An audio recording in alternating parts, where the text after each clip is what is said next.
welcome back to the stream, guys. As you can see, we have Fallen and Taco with us again. You guys got a lot of praise for the last cast that you did with Alex and Robin. So everyone's like, yeah, we want Taco and Fallen again. We want him again. Luckily for them, you guys won the game, so now you can join us for this last game. How did you feel about that one? It looked pretty easy. Better question. Would you be here if you had lost the game? Probably not. He's always so mad when he loses. I probably won't be here as well. Yeah, but thanks for all the praise. We had so much fun here. Actually, I think while doing it, I realized how much Fiflari knows about CS because every time he was saying something, I was like, yeah, that makes sense. You wouldn't think from the time he was playing, though. Yeah. So, I mean, that's why I think he was very important when IP. I mean, that shows a lot for me. It was a good sign. And let me tell you something. It's a pleasure to me to be here seated with next to Yanko. You know, he's a god. What about James? As well. James is here as well. Cheers. But Yanko, I'm talking about the analyst thing. You know, so every match we watch, we try to listen to what you are saying. You know, it's really. We actually important consider Yanko our coach. Yeah. Yanko, if one day you go in the cast and you say, man, Fallen needs to retire, then I'm gone. Nah, Right. I just hope you guys keep playing for a very long time because I might be out of a job then. But I didn't get to see because Optic was casting the game. I didn't really watch Cobblestone, so I was really surprised to see that you guys had a pretty easy game considering Gambit never lost on Cobble until on LAN until they lost to Really? CLG in Kiev. Yeah, they were undefeated on both Cobble, and I think they're still undefeated on LAN on Overpass. So those are like their two strongest maps. And for you guys, even when you were the best team in the world, Cobble was never your like top 2 map. It was always like number 4, I guess. So what do you think? Did you just study them really well, or were you just like playing Be your honest, own game? I didn't know they would pick Cash. As you say, they could go for Overpass, and they could actually go for Inferno as well. You guys picked Cobble. No. No, We they picked picked Cash. Cash. We picked Cash. Oh, you picked. Yeah, Cash. so- Okay. Yeah. I only prepared myself for Cash Mm. because I didn't know which map they would pick, and I will not prepare myself for 3 or 4 maps. It's too much to actually go into it. So, Cobble is a map that we always have been kind of okay with FNX back in the days, and nowadays I think we're getting better on it because I think there was a tournament we beat VP 16-5 on it, and after that teams started vetoing against us, so we didn't have any chance to play it again. But we are actually pressing it a lot, and I feel like Code Zero going to the drop a CT was a big change. I think he knows how to play the hard positions the perfect way, and that helped us a lot. Do you consider your? Why are you laughing? I mean, no, I just. I haven't looked even at you. started talking yet. No, I looked at you. Do you have something to add, James? Do you consider your team to be a 7-map team? Because I feel like 6. Do you really? Yeah, Nuke, Fiflari is still teaching us. Yeah, we can't play Nuke. Okay, well before Nuke came out, This guy can. I can't. I can play B nuke, not nuke. That's I true. play on B. He can go BST and BSCT. Yeah. No joke. He never went outside on Nuke. Never. Never. Do you know how it Not looks? even practicing. There was know one the eco. He said boxes? falling. He said falling. Can I go outside? I just want to check it out. No, you go B. That's true. True history. No? Yeah. Confirm it. okay, The 6 so- maps. I think right on this tournament, that's why we feel so confident about playing this. Not because I think the competition here is the level could be considered a little bit lower. But you have NIP, you have Gambit who's doing pretty well. Even the American teams, Cloud9 is playing super well as well. So I don't think the competition is on lower level. I think it's pretty okay and good.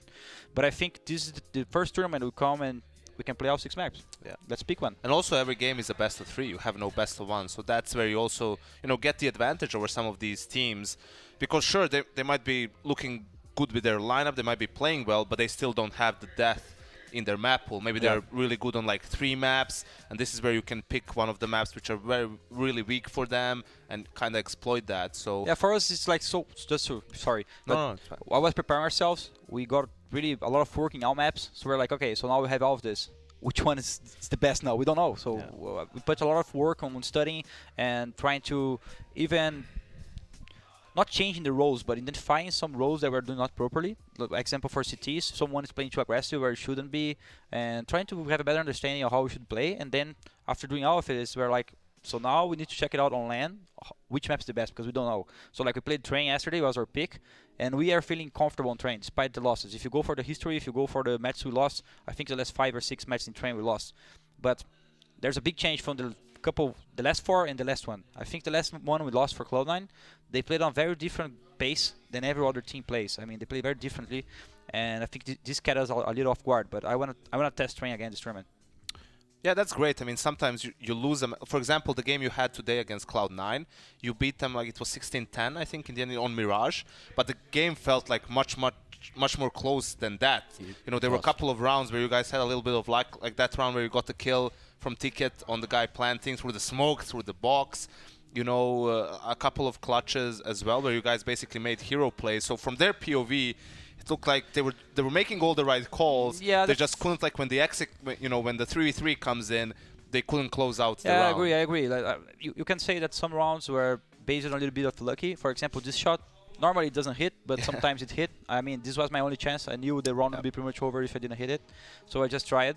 And there was also a round from Fur where he was able to kill the guy planting because he heard him planting. So, but that was not too much luck. This is skill. He was behind the smoke, start planting, you can hear the sound, and then you shoot. And then I think, but if you start seeing, if you look for train, for example, there was some couple rounds we lost. Yeah. There was lucky for Cloud9 as well. I mean, the first gun round we lost, we have repeated this on practice like for 10 times. We won all of them. And because of one smoke we throw it, he was able to do a play around it, and then he run around. So it's harsh to say that someone won because of lucky. I know some fans consider like, oh, Cloud9 is so lucky. SK is the most lucky team in the world. But I mean, if you look for the game and you try to watch it on a Cloud9 perspective, you're gonna see that they lost rounds that they shouldn't. Yeah. So it wasn't about the rounds they lost because we're lucky. It was more about the rounds they lost that they couldn't lose. They were not supposed to lose some rounds. For example, the 3v3 where Phelps got 2 kills at CZ. Yeah. For example, the round where Phelps knifed the guy on underpass. So those rounds they should not have lost it. What I have to say, Taco? Sorry, I talk too much. Production, what did you say to us? No, the Boomio plug. So we should have a replay in. So for you guys who don't know what Boomio is, it's a new platform where you can go for duels, for example, 1v1s, and you get like a real life duel situation. Just to So let it's you not know, just like I challenged Taco. He didn't accept it. Right? It's Because you not know true. other tournaments they put us to play together one-on-one. He got wrecked, so now he just It's never up. happened. you scared? Taco, please, Taco. Never happened. You mad, Taco? Because I wanna, you know, hard challenge, not easy challenge. But this is great. I mean, practicing like this, I think it's an interesting way of not only warming up, but actually practicing how you should move yourself to get those skills, how you should strafe, how you should stop your character, right? You stop your Cancel person your to movement. cancel the movement and then shoot. And I think this is great. And actually, the classes itself, I think it's a very good way to learn faster because some of the things, for example, I created a class on Overpass. In order to do this, was like 15 years playing, so you can just go there and check it out and get a better understanding of how pro teams play and how your amateur team should play as well. I mean, you do a bunch of that yourself with all the Gamer Academy stuff. Games Academy. yeah, I have been doing those videos since 2011, so I love doing it, and that helped me a lot to understand how the game was played while I was in Brazil because I couldn't face competition, the high competition every day. So the only way to catch it would be watching all the demos and trying to have a better understanding. And at the beginning, it wasn't enough. I mean, just watching is not enough, guys. So if you go to Boomio or Games Academy or anything, you go to YouTube, watch some videos, you won't leave it being a pro player. But the fundamentals, if you put it in practice, if you give it time and you work hard, you can be there. In the first best of 3 of a day, some teams will choose the weaker side to start on as like a warm-up, you know, in case they go in a bit cold. Really? Yeah, like Who does that? NIP, for example, Really? often do it. Yeah, so like on Old Inferno, they would pick the T side if it was the first map of the first best of 3 of a day. They would start on the T side to kind of warm up. So if there's any kind of junk to get out of their system, they'll do it on the crap side and then go on from there.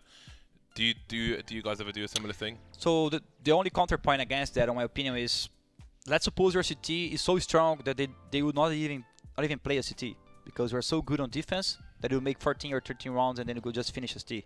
So when you do that, you have the chance of letting they do that strong CT side as well. So I think it's dangerous, but I recognize the NIP has been doing that for a long time. I don't think it's a matter that much of them wanting to start on the weaker side. I think that it's a matter of when you play the first best of 3 of the day and the first game, they want to start T on some maps because they want to be the ones dictating the pace of the game, right? Choosing what to do, right? Yeah, because you are like the one making the plays. The CTs need to react off of what you're doing, and if you get off to a very strong start, if you have a good game plan going, even though it's maybe on some maps a weaker side, let's say on Inferno, for example, if you are really, really confident in what you're going to do, the first couple of gun rounds, the pistol round, then you can have a very strong half and just ride that momentum into the second half as well. I think it's more of that. You can go either way, right? You Yeah. can just start losing a lot as well, and Yeah. then CT Then, side, like, why you're are we gonna be doing very this to afraid to do some ourselves? play because you can't lose the next round. Yeah, you can go either way. I always dictate the pace of the game. T or CT. The even when I'm Bardolph, commentating. the Bardolph dictates the game, no matter what his role is. But let's switch a little bit towards the game that we're actually going to have, Optic Gaming versus Cloud9. How do you guys feel about, Optic? How do you feel, Fallen, about you bringing in a player on trial, and that player is supposed to be the in-game leader of the team as well, and he never played on that level I think before. that's harsh. I think that's harsh because if it starts going very poorly, then you start not only doubting yourself but doubting your in-game leader as well, because he's a new guy. You never play with him. You never had any success with him to really trust him. So I mean, the other players need to be very committed to it. All right, so he's the guy. Meanwhile, he's the captain. No matter what, I trust him, because otherwise I think it could go very wrong and very fast. And actually, at the first game, so Optic played, it was being very poorly. So for me, it's a surprise they're still here, and then now they have a chance to even be in the lower bracket finals.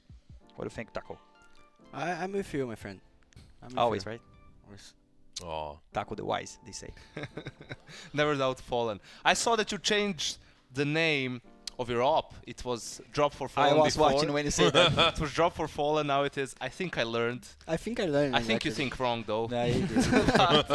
But maybe one day, Taco. Maybe Maybe one day. I just think. I'm not sure. No, he's doing great. Taco has some positions where he plays with the LP. Even Phelps, Inferno Phelps has been catching up the sniper. But Taco is amazing Alper. Being honest, I was impressed by his skills. no, you asked But I me. would never drop for you. You, you asked me the other day if I had any SK weapons. Well, I have two fur weapons: Fur? the auto shotgun and the MP9. Because when he used to play on Cash Yeah, and yeah. Mirage, like He Fur- loved the MP9. Now the MP9. UMP is so good that he quit it. yeah, Fur's my personal hero, man. I paid $70 for a souvenir MP9 with fur on. $70. Worth it. That's Worth how it. dedicated I am to the cause. Yeah. So do we have the maps yet for this best of 3? P reduction. In Do 1 we minute. have- In a minute. One thing way more important. Do we have any history, Taco? Not yet. Not yet. Not yet. We're waiting for Taco No. history. He's the best. For the storytelling, yeah, that was amazing. But also looking at Cloud9 at this tournament, they've been looking super solid as a team. I think a lot of people, usually when we always mention this when a team is playing with a stand-in, we always say, yeah, but you need to.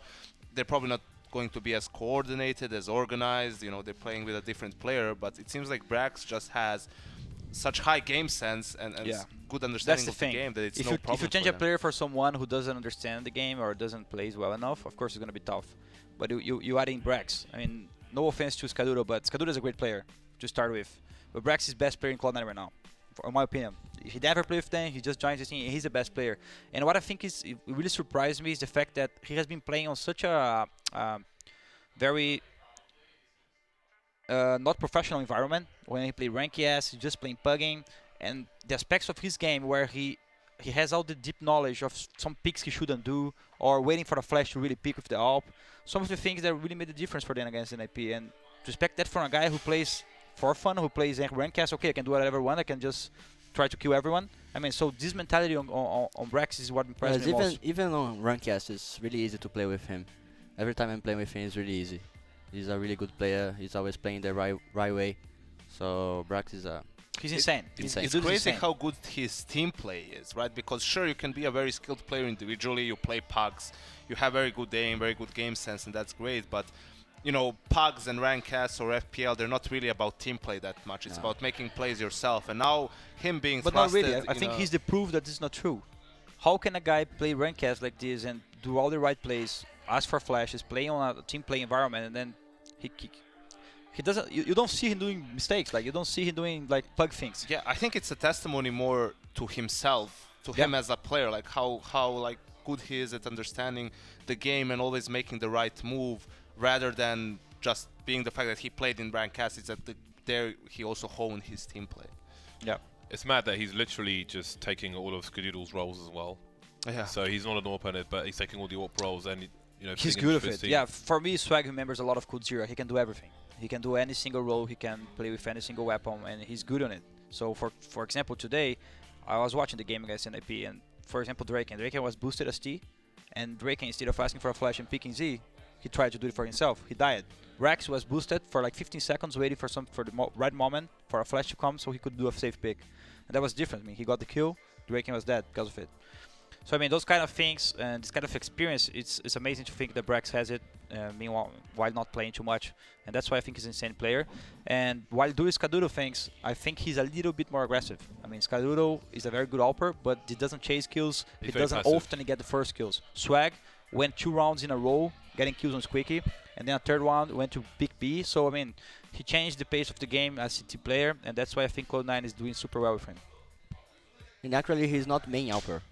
That's a good thing as well. Who cares, Taco? You are not an AWPer, you get AWP too. No, but I mean, he's too good. Sometimes he the can AWPer play can be good playing very even bad, you know? without. It happens. Yeah, he's playing really sick. I know Automatic. He's trying to put players like Skadoodle as well, like in positions which aren't so comfortable for them. Like there's more aggressive spots. We've seen some nice stuff from Cloud9. I remember there was one round where they were on the CT side of Cash, and they put Skadoodle in the middle of Cash, just peeking straight through into T warehouse without any smokes or anything, which I've only seen him do it once, but it's really cool because I always thought that he was a bit too passive as well, and he could do a lot more if he went out of his comfort zone a bit. Yeah, I think the Skadoodle strength is where you are doing an execution, where you know your entry fraggers and your second fragger is going to do the job, and you putting in a position, he's very good there. So, for example, Cabo, when they were playing super well with Shangaris and Freakazoid, often they had B, they exchanged the first frags. Skadoodle would make sure that they win the round, because he's very good at holding after he's there.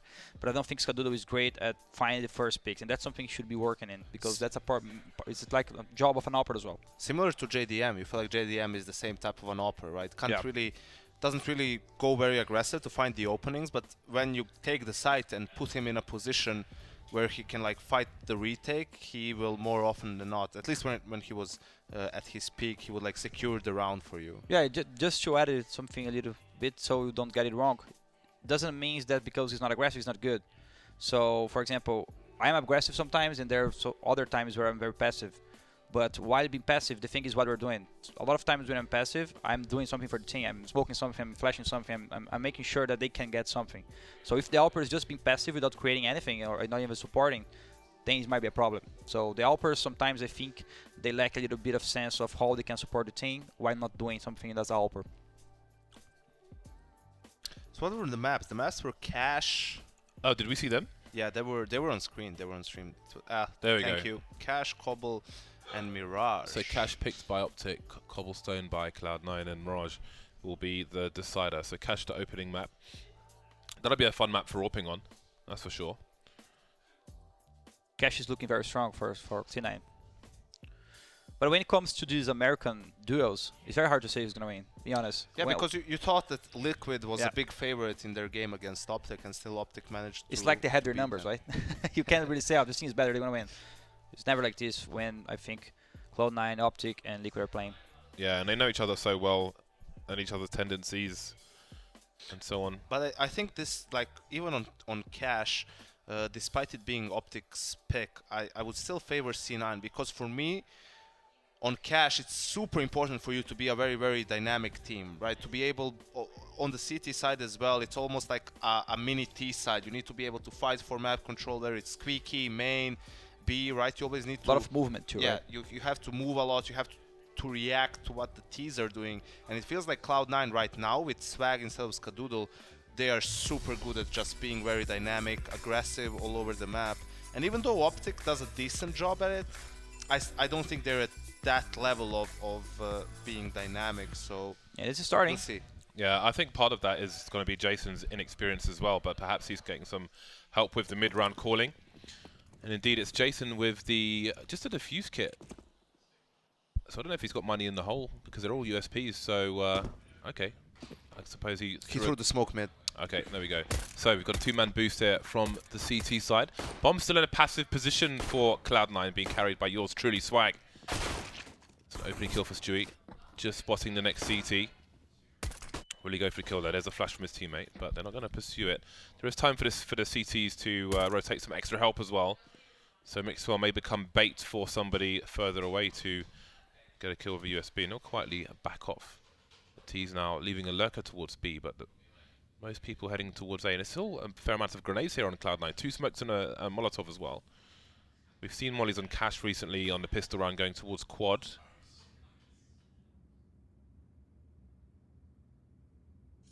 50 seconds on the clock. Now we've got a third player for Optic towards A, so they might have a read as to what's going on. Tarek's facing B from the checkers area, so I think that is enough information for them to...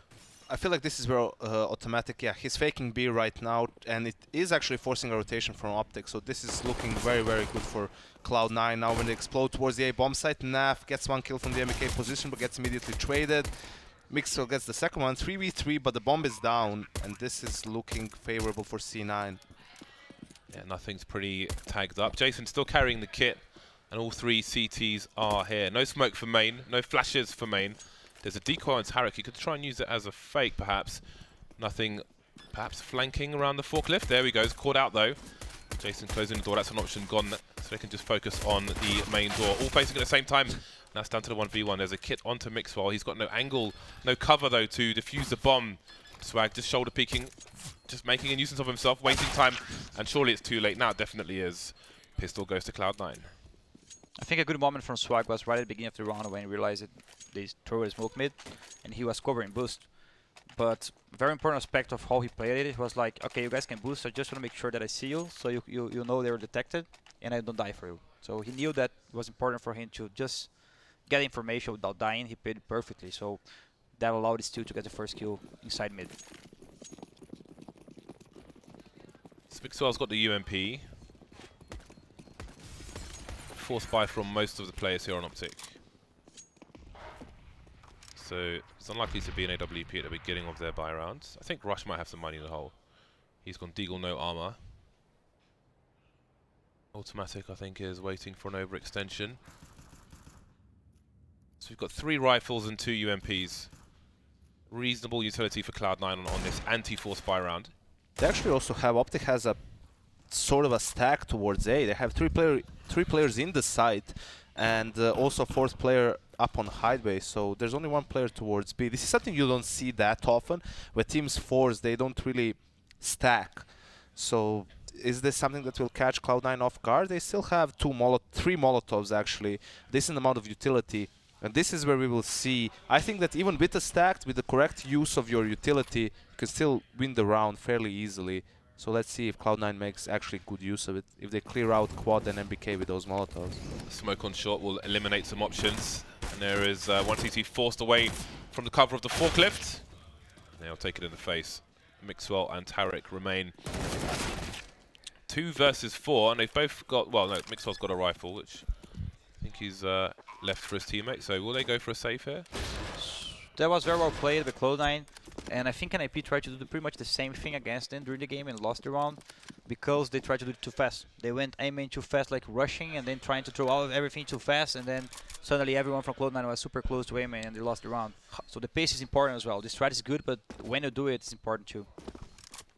How do you feel about these like second rounds when you know the CTs are forcing up?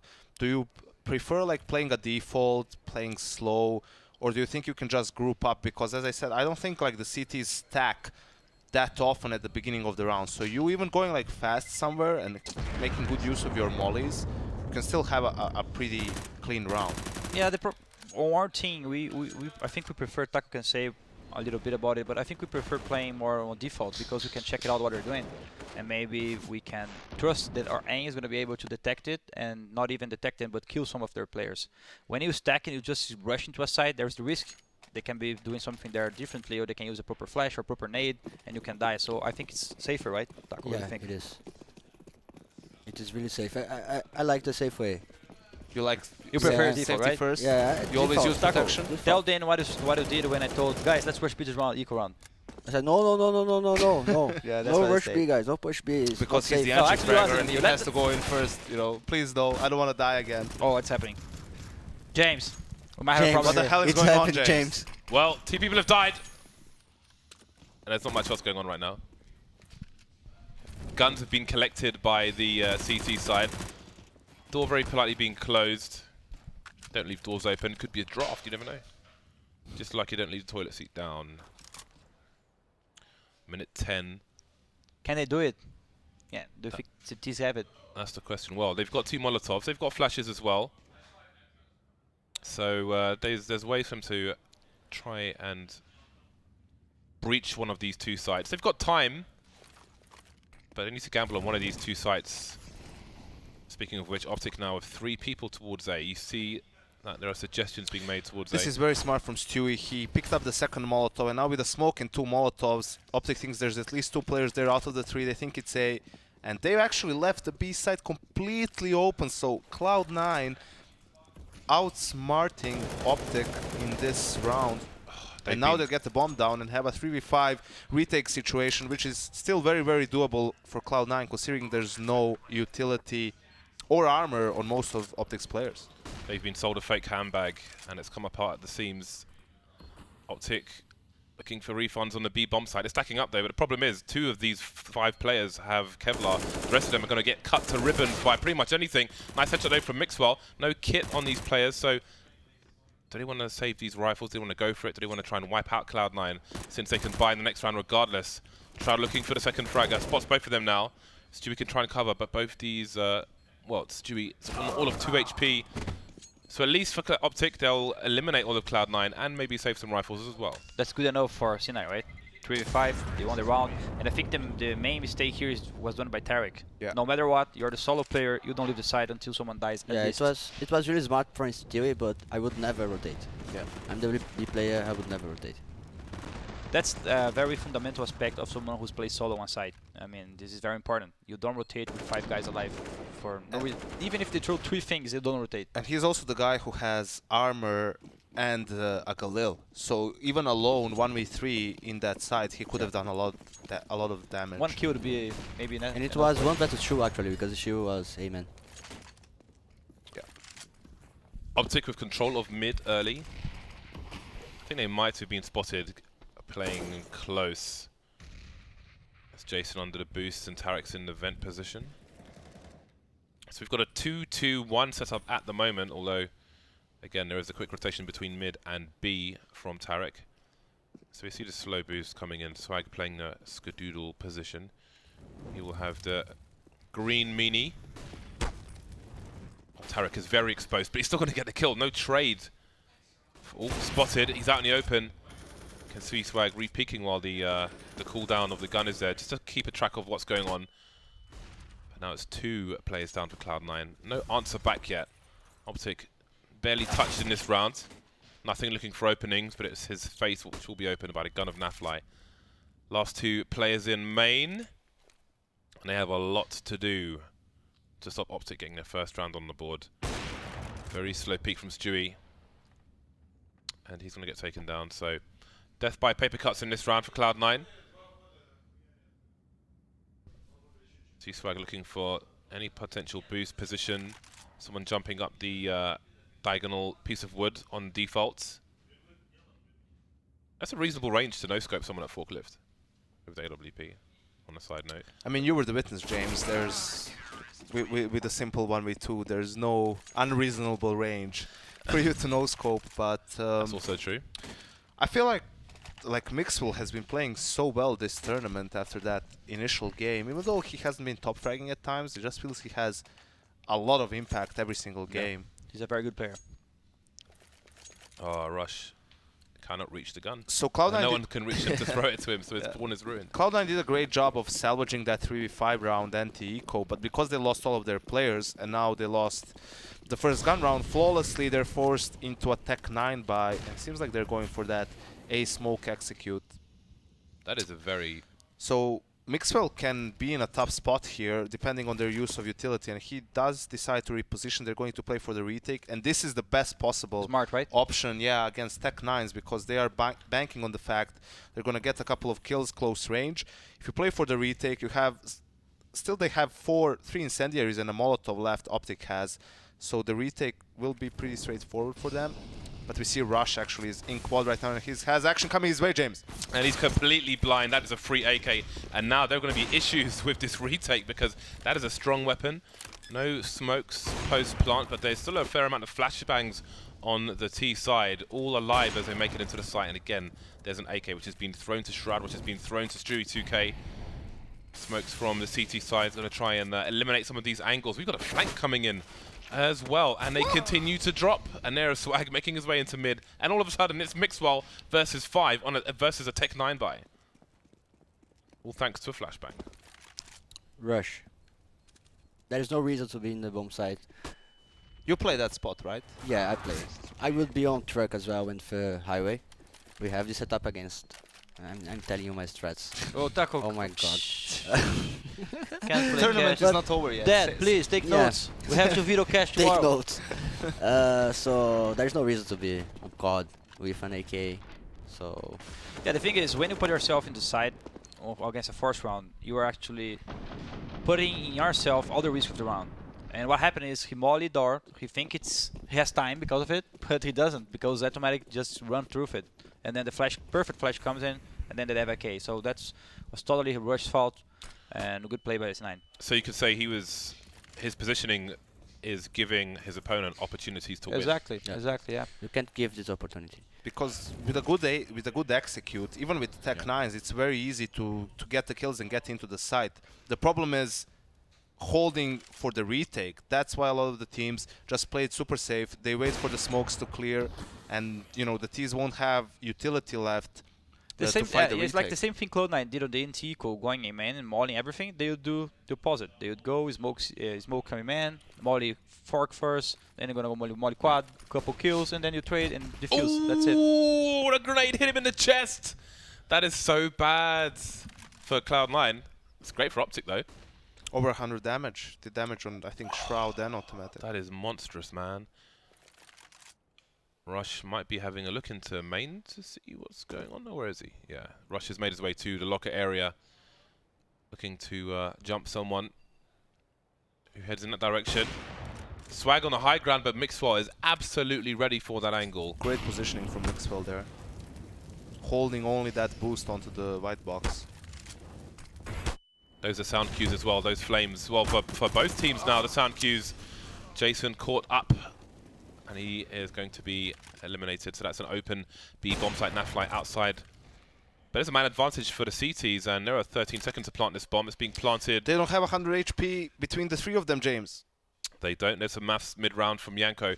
And Optic now going to have to make their way through the vent. That's a tight choke point, but Rush can run distraction in the meantime, coming from T-Spawn. There is Automatic completely blind, leaving Shroud with all of 17 HP. He has to go full turret mode, but he won't on this occasion. Another round in the bag for Optic. Surviving with 4 players as well. That is marvelous. Great play individually from Optic in this round. Mixwell with that off angle, getting the kill on Swag. And that nade actually did a lot of work for them early on. This is where you feel Jason should have known that he can't go headshot. He should try and move to the right, even though he's going to be in the open. But I mean, it didn't really change much that much in the end. For Cloud9, I think they should realize that what's been working for them is when they go for an execute as a team, they tend to win the round fairly easily. So maybe try something like that in this round instead of splitting up and Yeah, being honest with Yanko, they won the pistol, the first anti-eco. The second was because Tariq made a mistake B. And then they won a force because Rush did a mistake A. So I think Optic is pretty much letting Cloud9 have rounds. I don't think Cloud9 will really deserve the end of the rounds despite the pistol round for now. Besides now. Tariq trying to survive around the smokes. Swag could be in a position to trade. Double peek coming in from Cloud9. And there it is. Oh, Mixwell gets taken down by Stewie 2K as well. Very quick 90-degree turn from him. Man advantage for Cloud9. Minute 20 on the clock. Nafly's got to be careful. Doesn't know if anybody's behind the vent, so he can't really go too wide for a peek towards the boost position. And indeed, Stewie would be ready to trade if such a situation would arise. Optic being very active now. 2 players around the highway. Not really sure as to what's going on. Cloud9 vacating mid as Optic look to retake it. Optic here trying to get some map information, maybe some map control back, trying to figure out where Cloud9 is going to go. They know that with a numbers disadvantage, they are in a bad spot. So now both of the players are going to go back towards the A bomb side. Nafla can't get the scope going fast enough, and Rush is in a very awkward position, flying, but not to his doom. Somehow he gets a kill onto GTK and survives after being in the air for so long. Oh, that's a bad miss. That could kill him. He goes from 4 to 2. What is that about? Cloud9. What is this, James? Cloud9, one man to the good. There's Swag with the crab walk, but he will be the fish food. Bomb still ticking. Jason's got a kit. 1 versus 1. It's not bad at winning these situations. Nothing there. He's got the AK, and he runs straight into the crosshairs.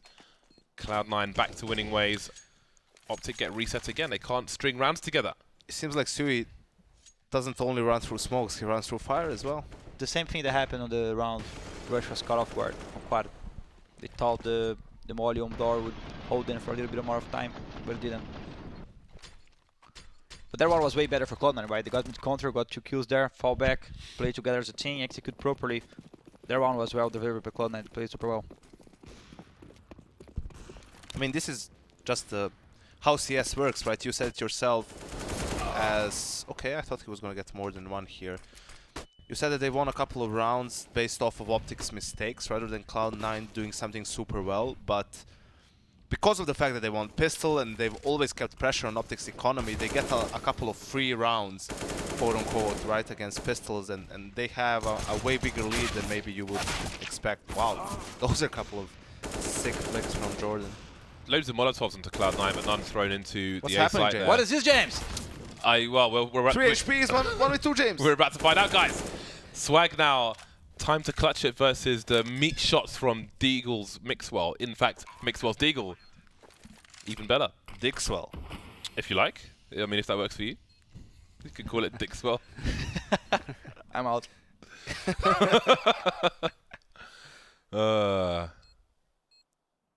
Mixwell picks up Who's an gonna AK. take it, Taco? Let me see. I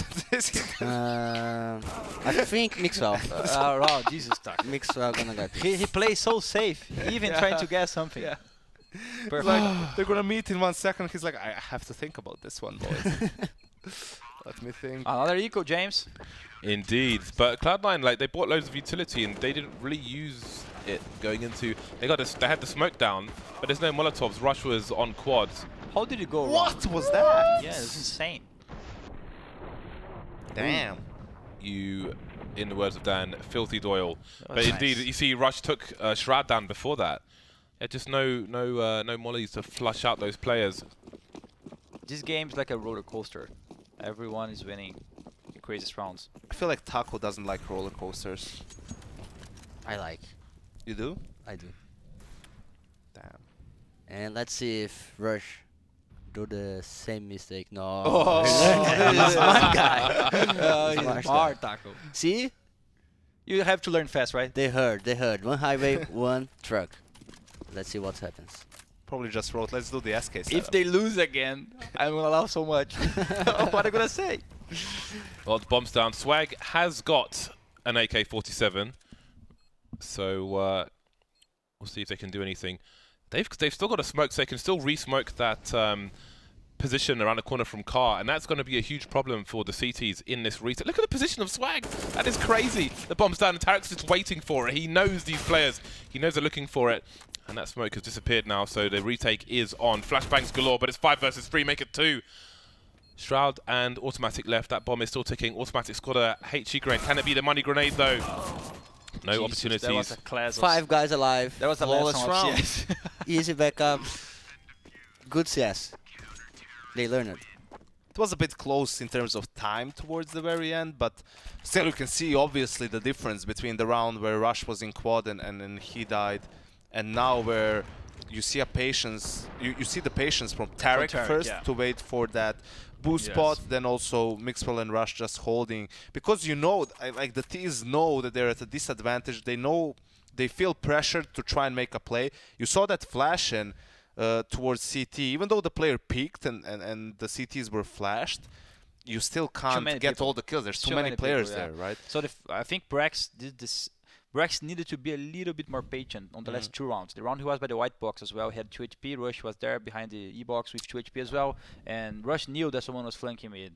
And I think nothing saved his play because nothing won the 1v1.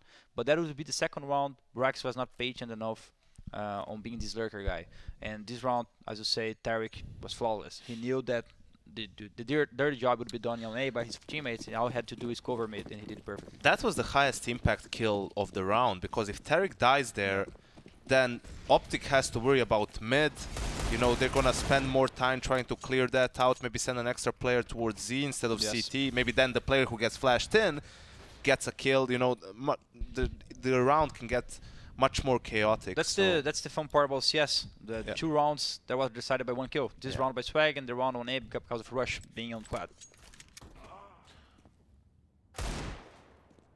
Dang, he did. Quer outra? Quer outra? Quer outra? I only know jiu-jitsu words in Portuguese, and also one thing I learned in school, which is the swear word. You know, What's that word? With C? yeah. Yeah, this is not really a swear. Well, no, there's 2 words. One of them is that one, and No, there's one he doesn't mean before caralho. that. He doesn't mean caralho. No? He No, means that's the second caralho? word. That's the second word, but there's one before that, which I learned when I was like 10. Porra? You don't know vamos? Ah! But chupa is not something. No, it's not, no, no. it's not bad. It's like when you have ice cream. Yeah, you can. Yeah. The ice cream. That's what it is. Yes, but he didn't tell you the second part of that sentence. Oh, Yeah, then then- it's yeah, bad. yeah, If you yeah. put both together, Yeah, if you then it's Yeah, bad. it's not ice cream anymore. No. You can use one and you can use the second, but not both together. Oh my god.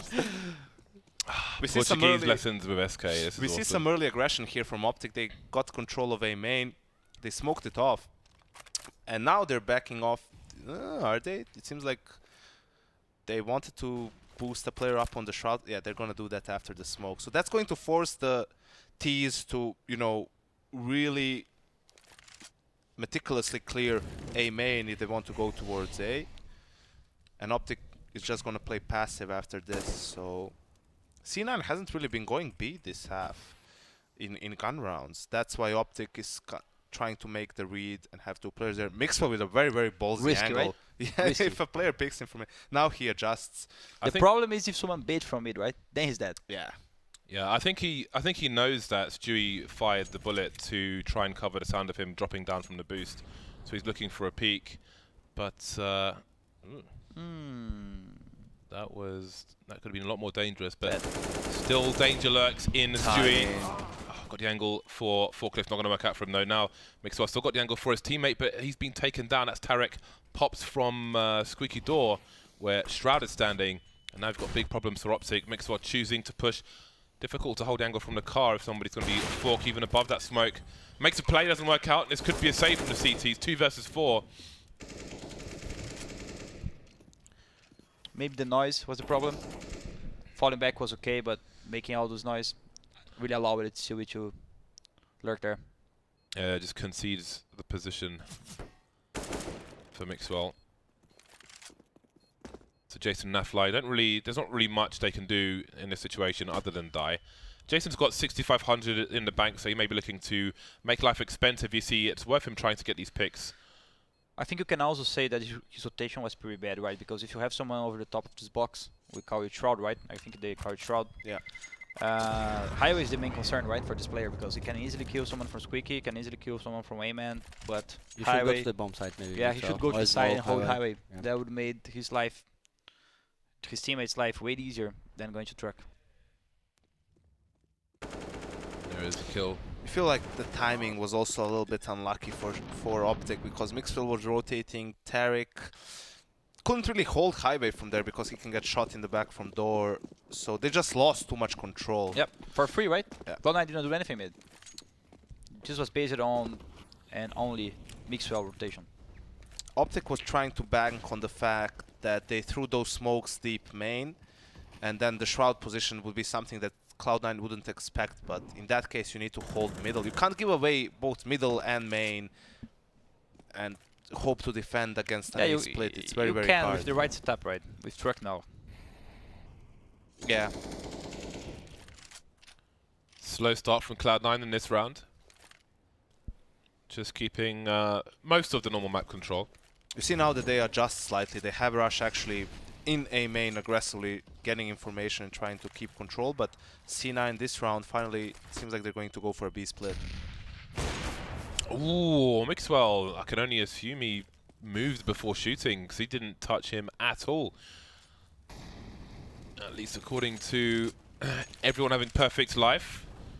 4 players outside B for the T side, and we've got a third moving there for Optic. Mixwell now, I think he's on a high ground with the AWP, and GTK is just enjoying mid. He's taking a stroll through the grounds of the middle area, and he is between 2 of these CTs. So far so good for Mixwell, picking players off. He's almost got a crossfire with Jason, but down he goes again. Stride picks off in the meantime. Players falling for both teams, but it's a long rotation. Only 2 CTs here. They'll have to bide their time while that smoke's down in lower CT.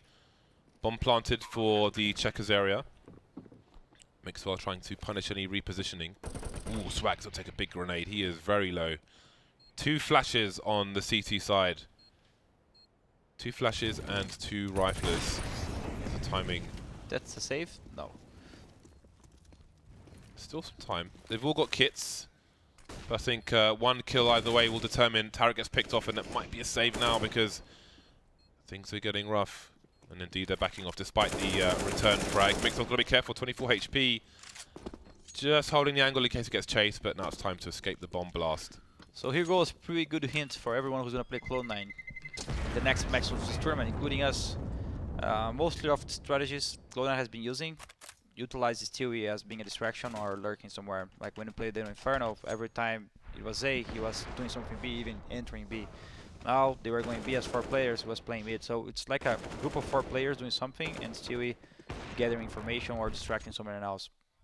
It's been working so far, but as soon as team starts to realize that and shut down those things, it could be different. For example, if the A guys left A chasing Stewie mid, there will be a 3v2 in the retake instead of a 3v3. How would you approach then playing that style? Would you try and get rid of Stewie because he's by himself, or would you focus more on, you know, the rest of the team and just ignore him, have someone kind of wait for him in a passive position or an off angle? I think one way is shutting down Stewie, because you see that he's in dangerous for a big time during the round. Meanwhile, his teammates are not really doing anything, really entering sites or something. So that's one thing. And the second thing is really leaving him, but knowing he's there, so you can take care of him with the other players. So as I said, if Mixwell rotated to B, then the call could be, okay, let's leave A2, let's get the mid guy, as they realize it would be. So I think this would be good. What is Strad going to be running with the AK? Okay. He's been declaring his love for the Krieg and AUG, but for now it is the AK-47 all around for the team. No AWP, so we'll see what Swag can do with the AK this round. Rush playing around the smoke. 2 players in main. Cloud9 feels super comfortable with giving the A-man for the beginning of the round. That's like 3rd time in a row or something. That's not a big deal for them.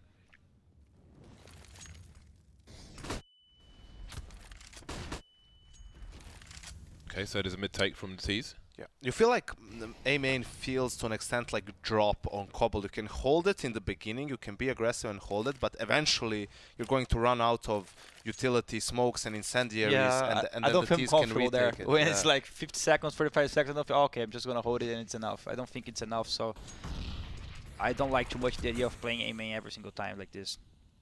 I really...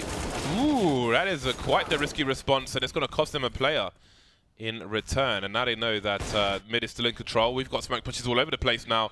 Nothing trying to get a Stewie game on, but not as on point going through those smokes. And this is getting a bit crazy now. Players getting picked off everywhere. 2 targets for Swag. Can't land anything. And that is another round in the bag for Optic. The main problem for Cloud9 this round is that it had no one squeaky. It would make a big difference. No pressure on squeak at all. So Mixwell was like, okay, I'm gonna play like this, but if someone is squeaky, I'm dead. But no one was there, so it paid off. So when the T's put the short smoke down, the CTs put a short smoke through that smoke, which is what I think Tarek, that's why Tarek creeped through the smoke, because it kind of looks like a suicide play, but I think he tried to give himself a bit more to... At least he got some information, right? Yeah, because I did wonder, like, It why could they... be a smoke that they were not using the space to go there. So he could see that, okay, it's not here, so it's going to be B. So it's risky, but at least he killed one. I did wonder why they He should never get that kill. Like he should never get that Yeah, kill. true. But it's so unexpected, I think he got it. Yeah. To be Yeah, honest. I did wonder why they put the smoke down after the teaser just smoked it, but there we go. 2 players down for the T side already. That's a nice shot through the smoke onto Jason. He's not having a good time on the B bomb site. Man advantage for Optic, and Cloud9 is still yet to breach. The bomb's on the floor, and Swag has to rotate to join his teammate. That's going to give the CTs time to do the same. Although I'm not sure if the CTs can see the bomb at the moment. And now it's Swag versus 3. One on the low grounds, one on the high ground, and one outside the B bomb site. That would tell me that, well, the CT's looking for the flank, but I don't know if there's a player on headshot, then he will see the bomb from this angle, I reckon.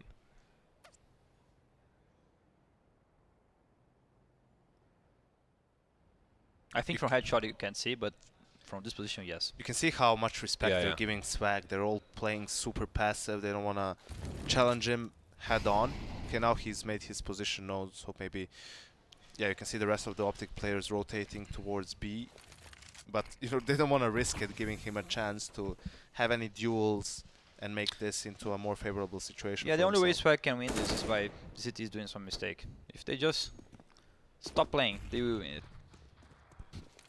Sometimes it's good, right? Yeah. Remember the Lacro round? All they had to do is stop playing. Yeah. Everyone. Just Yeah. if their internet or their network hub went down, they would win the round. That's the thing, like, you know, that round happens and you know the thought process of each of the players who die. You know, 4v1, guy pushes main, he's like, yeah, he's not gonna kill me, you know, he's like low. And if I die, it's then fine. he dies, he's like, oh, he's low HP, I did a lot of damage to him. And then the third guy is like, oh yeah, he's low HP, I'm gonna get him now, I have a UMP, I'm gonna spray him down. Bang! Gets his head blown off. Okay, now it's a 1v2, and our 2 players actually aren't on that side, so They're they need to scary now. rotate in. So, okay, now we don't want to lose the round. We're playing super safe. Then he gets an extra kill on the guy in forklift, and then it's just like the last guy is like, oh yeah, this is actually happening. The last one just knows its fate. There we go, Jason getting some kills in this round, and there's going to be no plant for Cloud9 in the last round or anything else. Yeah, Cloud9 trying to switch up the pace in that last round by going for what basically is a B Two rush. rush Bs, right? Yeah, the last Yeah. 2 rounds were kind of rush Bs. Yeah, but they were ready for it with their utility. The nades do a lot of damage and also slow them down significantly. So it was, in the end, a pretty Fair straightforward half. outcome. Yeah, all things considered, you feel like it. Cloud9 won a lot of rounds in the beginning based off of, you know, the way the economy works. They got a couple of resets.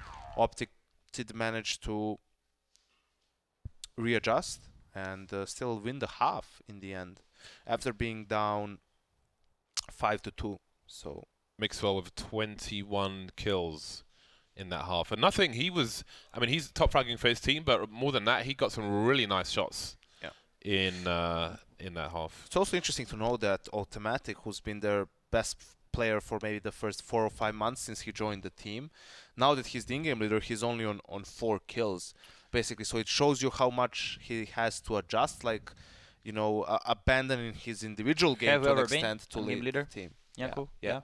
Have you ever been a game leader, Taco? Yeah. Yes. Yes. When? Playing with Code Zero. In middle school. You like it? No. It's tough. It's tough. Yeah.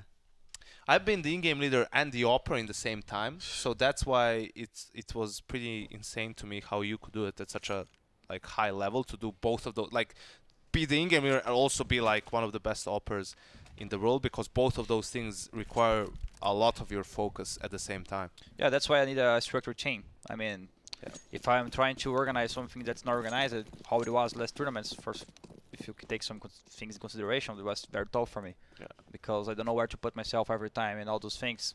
So yeah, it's very tough to be a game leader, and I think it's when I started in 2011, like the first time I was struggling a lot at the beginning too. It's very complicated. You know when I was a game leader? Games Academy. Game Academy? Yeah. I was a game leader. Nothing. Many heads coming his way. Straddle favors Bacon for the time being. 1 HP. Jesus for Shrouds. And he's alone on the B-bomb site. Automatic in the vent. We spoke about the vents earlier. His feet will show to these T's as well. He's got to be careful. Oh, that's one nice shot, almost second one. Down to 2-on-2 now, but more headshots being delivered. Jason putting in work. Can he get the bomb down? Can he get the bomb down? Indeed. Both these players trying to clutch now. 2 kills so far. Stewie trying to bait Jason to go one way or the other. They are dancing around missiles. That's Stewie. There you go. I think Jason didn't even have a Kevlar. So a very, very difficult mission. He needed a headshot straight away. Pistol rounds, eh? Good old pistol rounds.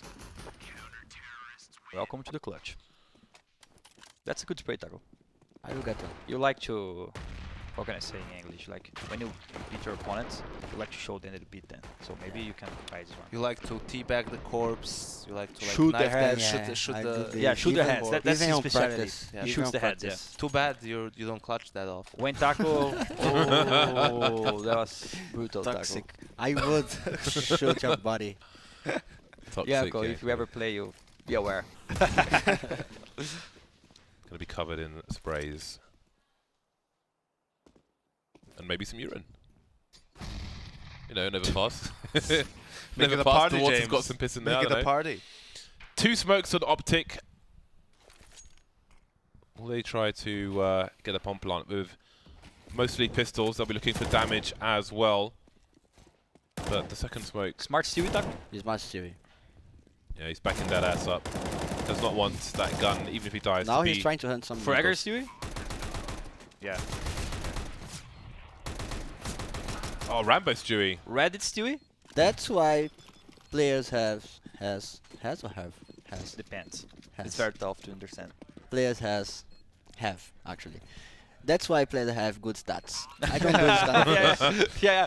You know something? Taco plays A. Enemies go A, he get a 1 frag, equal. And then he's like, okay guys, don't come after a match and say I don't kill anyone. How do you feel about what First said when people call him out to be like an eco hunter? He says that His excuse is good. yeah, He's good, man. He's like, no, I just don't trust my teteammates. They die to pistols too much. No, what I say is someone has to kill them. I will Yeah, make sure I do it because you guys will die. I mean, Fer is insane. He has the best excuse for everything. Yeah. There's a player from an Asian team called Didi. Yeah. I can't remember which team it is. Hello.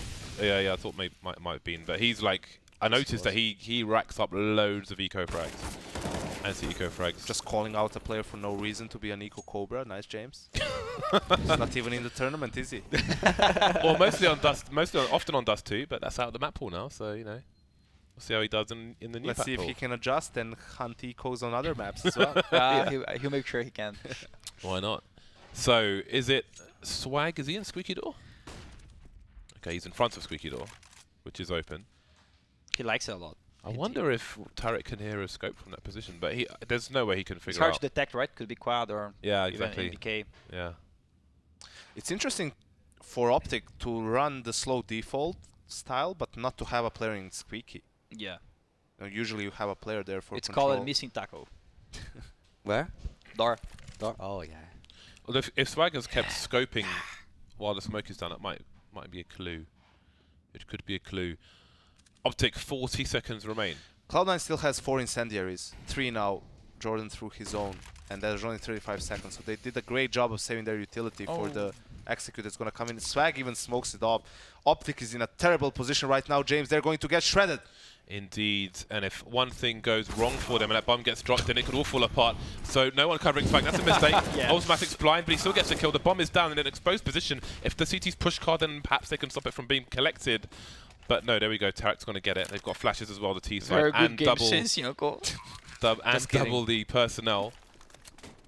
Still going for it for now. Nothing in Shroud. On the left side of quad, the shadow will expose the position, but Tarek, they got a nice trade set up with Tarek facing first, nothing but headshots. I will save you, okay? First, this was horrible. What Op did was insanely bad, right? Start with. So you as a city player, it's hard to understand what's going to happen. So where are Actually- you from? You're from Serbia, right? Yeah. It's not any ACS. You don't understand this. No, actually they used the bad smoke that Swag. Yeah, that's threw it. true. That's true. That's true. But They were smart, but it's still an ACS. man, you didn't do any single thing in the round. 25 seconds, you go out of your main without throwing anything. The first gun round. How can you respect that? That was a good call. In the I end. just don't know why no one was covering main for Swag at least a little bit. He had a player Yeah. inside. He was inside Squeaky and he just gets shot in the back. He can do a lot of damage from that true. position. How if can he someone go a man and then find him squeaky, right? Yeah, exactly. So I guess just an ACS things, as you guys said. Enough money for Cloud9 to rebuy though. AWP on Stewie this time around, but you can see that they have nowhere near the utility they had in the first gun round. 1 minute 20 seconds left. They only have one flash on automatic. And there they is have balls. there is a balls lurker for down. days. There is a lurker down. This is falling apart for Optic. Swag on top of the red container. There's an APC in there. I had a big argument with Dan as to whether it was a personnel carrier or a tank, but indeed it's not a tank. Where? In that red box. Really? Yeah. There's tarp on the side of it that faces mid, but if you go through it with a spectator client, you'll see what's inside. Okay, you need to show us that after the round ends. I'm curious now. 5v2 situation for Cloud9 in a very, very strong position, obviously. Jason did sneak his way out to fork. He did saw Swag, gets that kill, but Shroud gets betrayed and nothing cleans up. On rush, so Cloud9 straight back into it, winning the reset round. Got to go in from the. Oh, I guess you can do that as well. So that is an armored personnel carrier and not a tank. Oh, I Although- agree that there's no way that's a tank. I mean, doesn't have the barrel, basically. I think in CT spawn there's a tank, isn't there? Mm, No, there's no tank. I'm just seeing tanks no, everywhere. those are just Swans. All I see are tanks. 2-1-2 set up to start with for Cloud9 in round 20 of Cash. Where might this smoke be going? Let's see where's the... Oh, they're actually boosting up. So they're not playing for the retake. The execute is coming in, though. Let's see if Swag can do a lot from that position. More players coming out of main, emerging through the smoke, but just the one kill. Ooh, gotta be careful, Swag, in case he fell off there. He's blind. Jason gets the kill above his head. But what more can he do with this? He's picked up an M4. He could actually rotate out of the bomb site. He's been spotted now. Nice burst onto nothing. Running out of bullets, and now he's in a 1 versus 2 again. This is very doable for Jason. It's a nice headshot, but Stewie finishes things off with a running USP. Why not? It was Naf though, right? Not Jason. But it's okay. Yes, James, it was Naf. Oh, excuse me. You can't... I don't know, You have man. one job, I've been James. playing too much You Counter-Strike. have one job. I've been playing too much Counter-Strike. You had one job. Taco, did you like that setup against Antico? Boost and then someone toxic? I think the toxic guy was not a good decision, but the boost is a good The decision. thing is, the toxic guy is good while the smoke's there. So if it's a very fast push, Yeah. this setup is good. But if they take too long and then the guy from toxic had to go somewhere else, then you can suddenly end up in a situation where they can win the round. I just think he didn't have the time to go anywhere else because he just Yeah. boosted the player. The It's too execute fast. was coming I in. like so following they're just because he's like my teacher. Like he knows the answer, but he's still asking. Taco, do you To like see if you know. Yeah. Taco, I'm just He's testing like you, a teacher. man. But Taco the wise, they say, so I'm just testing. And you know why I think that, you know how I know it? Because of Phelps.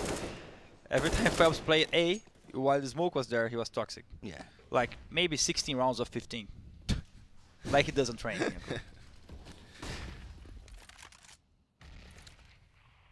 James, please take it away. I was about to, thank you. Thank you very much. Stewie in mid, trying to molly people off the boost, but that molly is going to fail. From that angle, it must be super weird as well. The way the boost is designed. Things can bounce all over the place if you try and throw grenades randomly. Optic now gravitating towards the B side. And we've got two C9 players playing deep into B. There's a nice pop flash from C9. Again, old Titan. You'd have Existence throw that flash and RPK would pop out from Checkers and slay all the fools. But this is going to be a nasty surprise for Cloud9, charging straight through. Jason ready to trade. Nothing will do the same. There's the bomb down. Someone's going to have to go and get it, but first we'll clear the site. Rotation from all three CTs. The timing again. Cloud9 moving up the ramp, the high ground. Stewie looking for some more bangs. And we've got T's looking for the flanks. In the meantime, Rush has been naded into oblivion. So it's a 3-on-3, but you can see Cloud9 are very scared of being flanked by these T's. One T on the site, bomb planted for the vents. Shoot! Mixwell not quite ready. Nafly taken down in the meantime. There goes automatic as well. Kit onto Stewie, but it's Swag on the site, or is it Stewie? I think it is Stewie. It was Stewie. He's gone now. Swag has to hunt this kill. He's got no choice, and there it is. But he's got no time. Funny enough, running away, he runs closer to the bomb, going to that corner. But he's got full health, so it doesn't matter.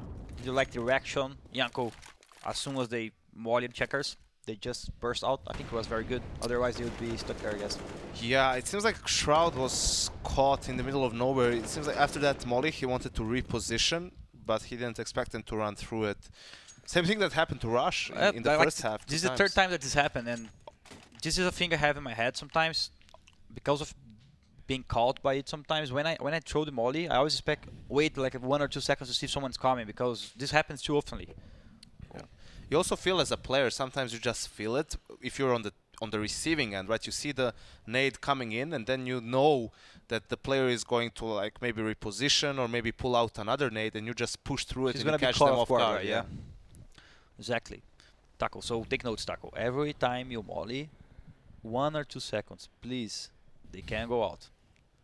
That's true. Don't True, pull right? out another nade. Don't pull out a flash. Just have your Did gun you ever out. die like that? Probably yes. Yeah, I would bet a yes too. He died to everything Come at on, some point. Yanko, Come don't on, be too yeah. hard. At some Don't be point. toxic, man. It's his role, man. Yeah, Entry man. death. Entry death. Entry That's death. my thing. I like when you go out with a knife in some rounds, just like bunny hop your way out To to open BX, space. yeah, or for space. What would this guy not do for his team? Insane, man. Your commitment is insane, Taco. Best team player. Thanks, guys. Thanks. Cloud9 on a force buy. The AWP onto Stewie, and the rest with whatever they can find.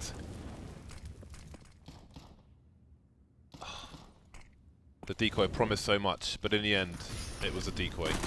Swag playing on off angle yet again. I think he's on the steps as well, which will help him avoid getting headshots. Smoke's down, and that is a problem for Optic. If they don't flash through this smoke, if they choose to push it, then they could get absolutely ruined. Starting to back off, but there's a flank coming in. So I think Automatic's just waiting there with CZ actually. He's on the boost.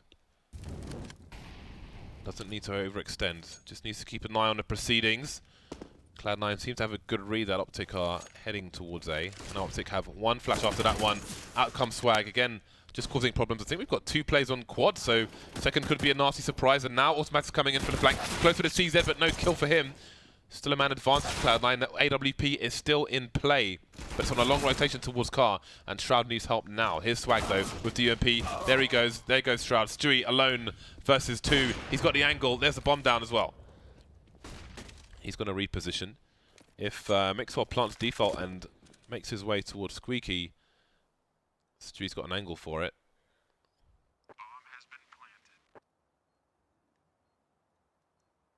Questions. Questions. Is there a kit on any of these players? Any of these carcasses? Maybe DCTs. Oh, the corpses.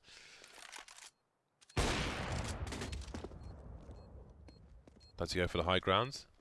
Again, if Stewie stays to the left, Mixwell's shadow would reveal his position. Ooh! Woo! For one moment, I thought he was deaf. I thought Stewie landed that shot, but no.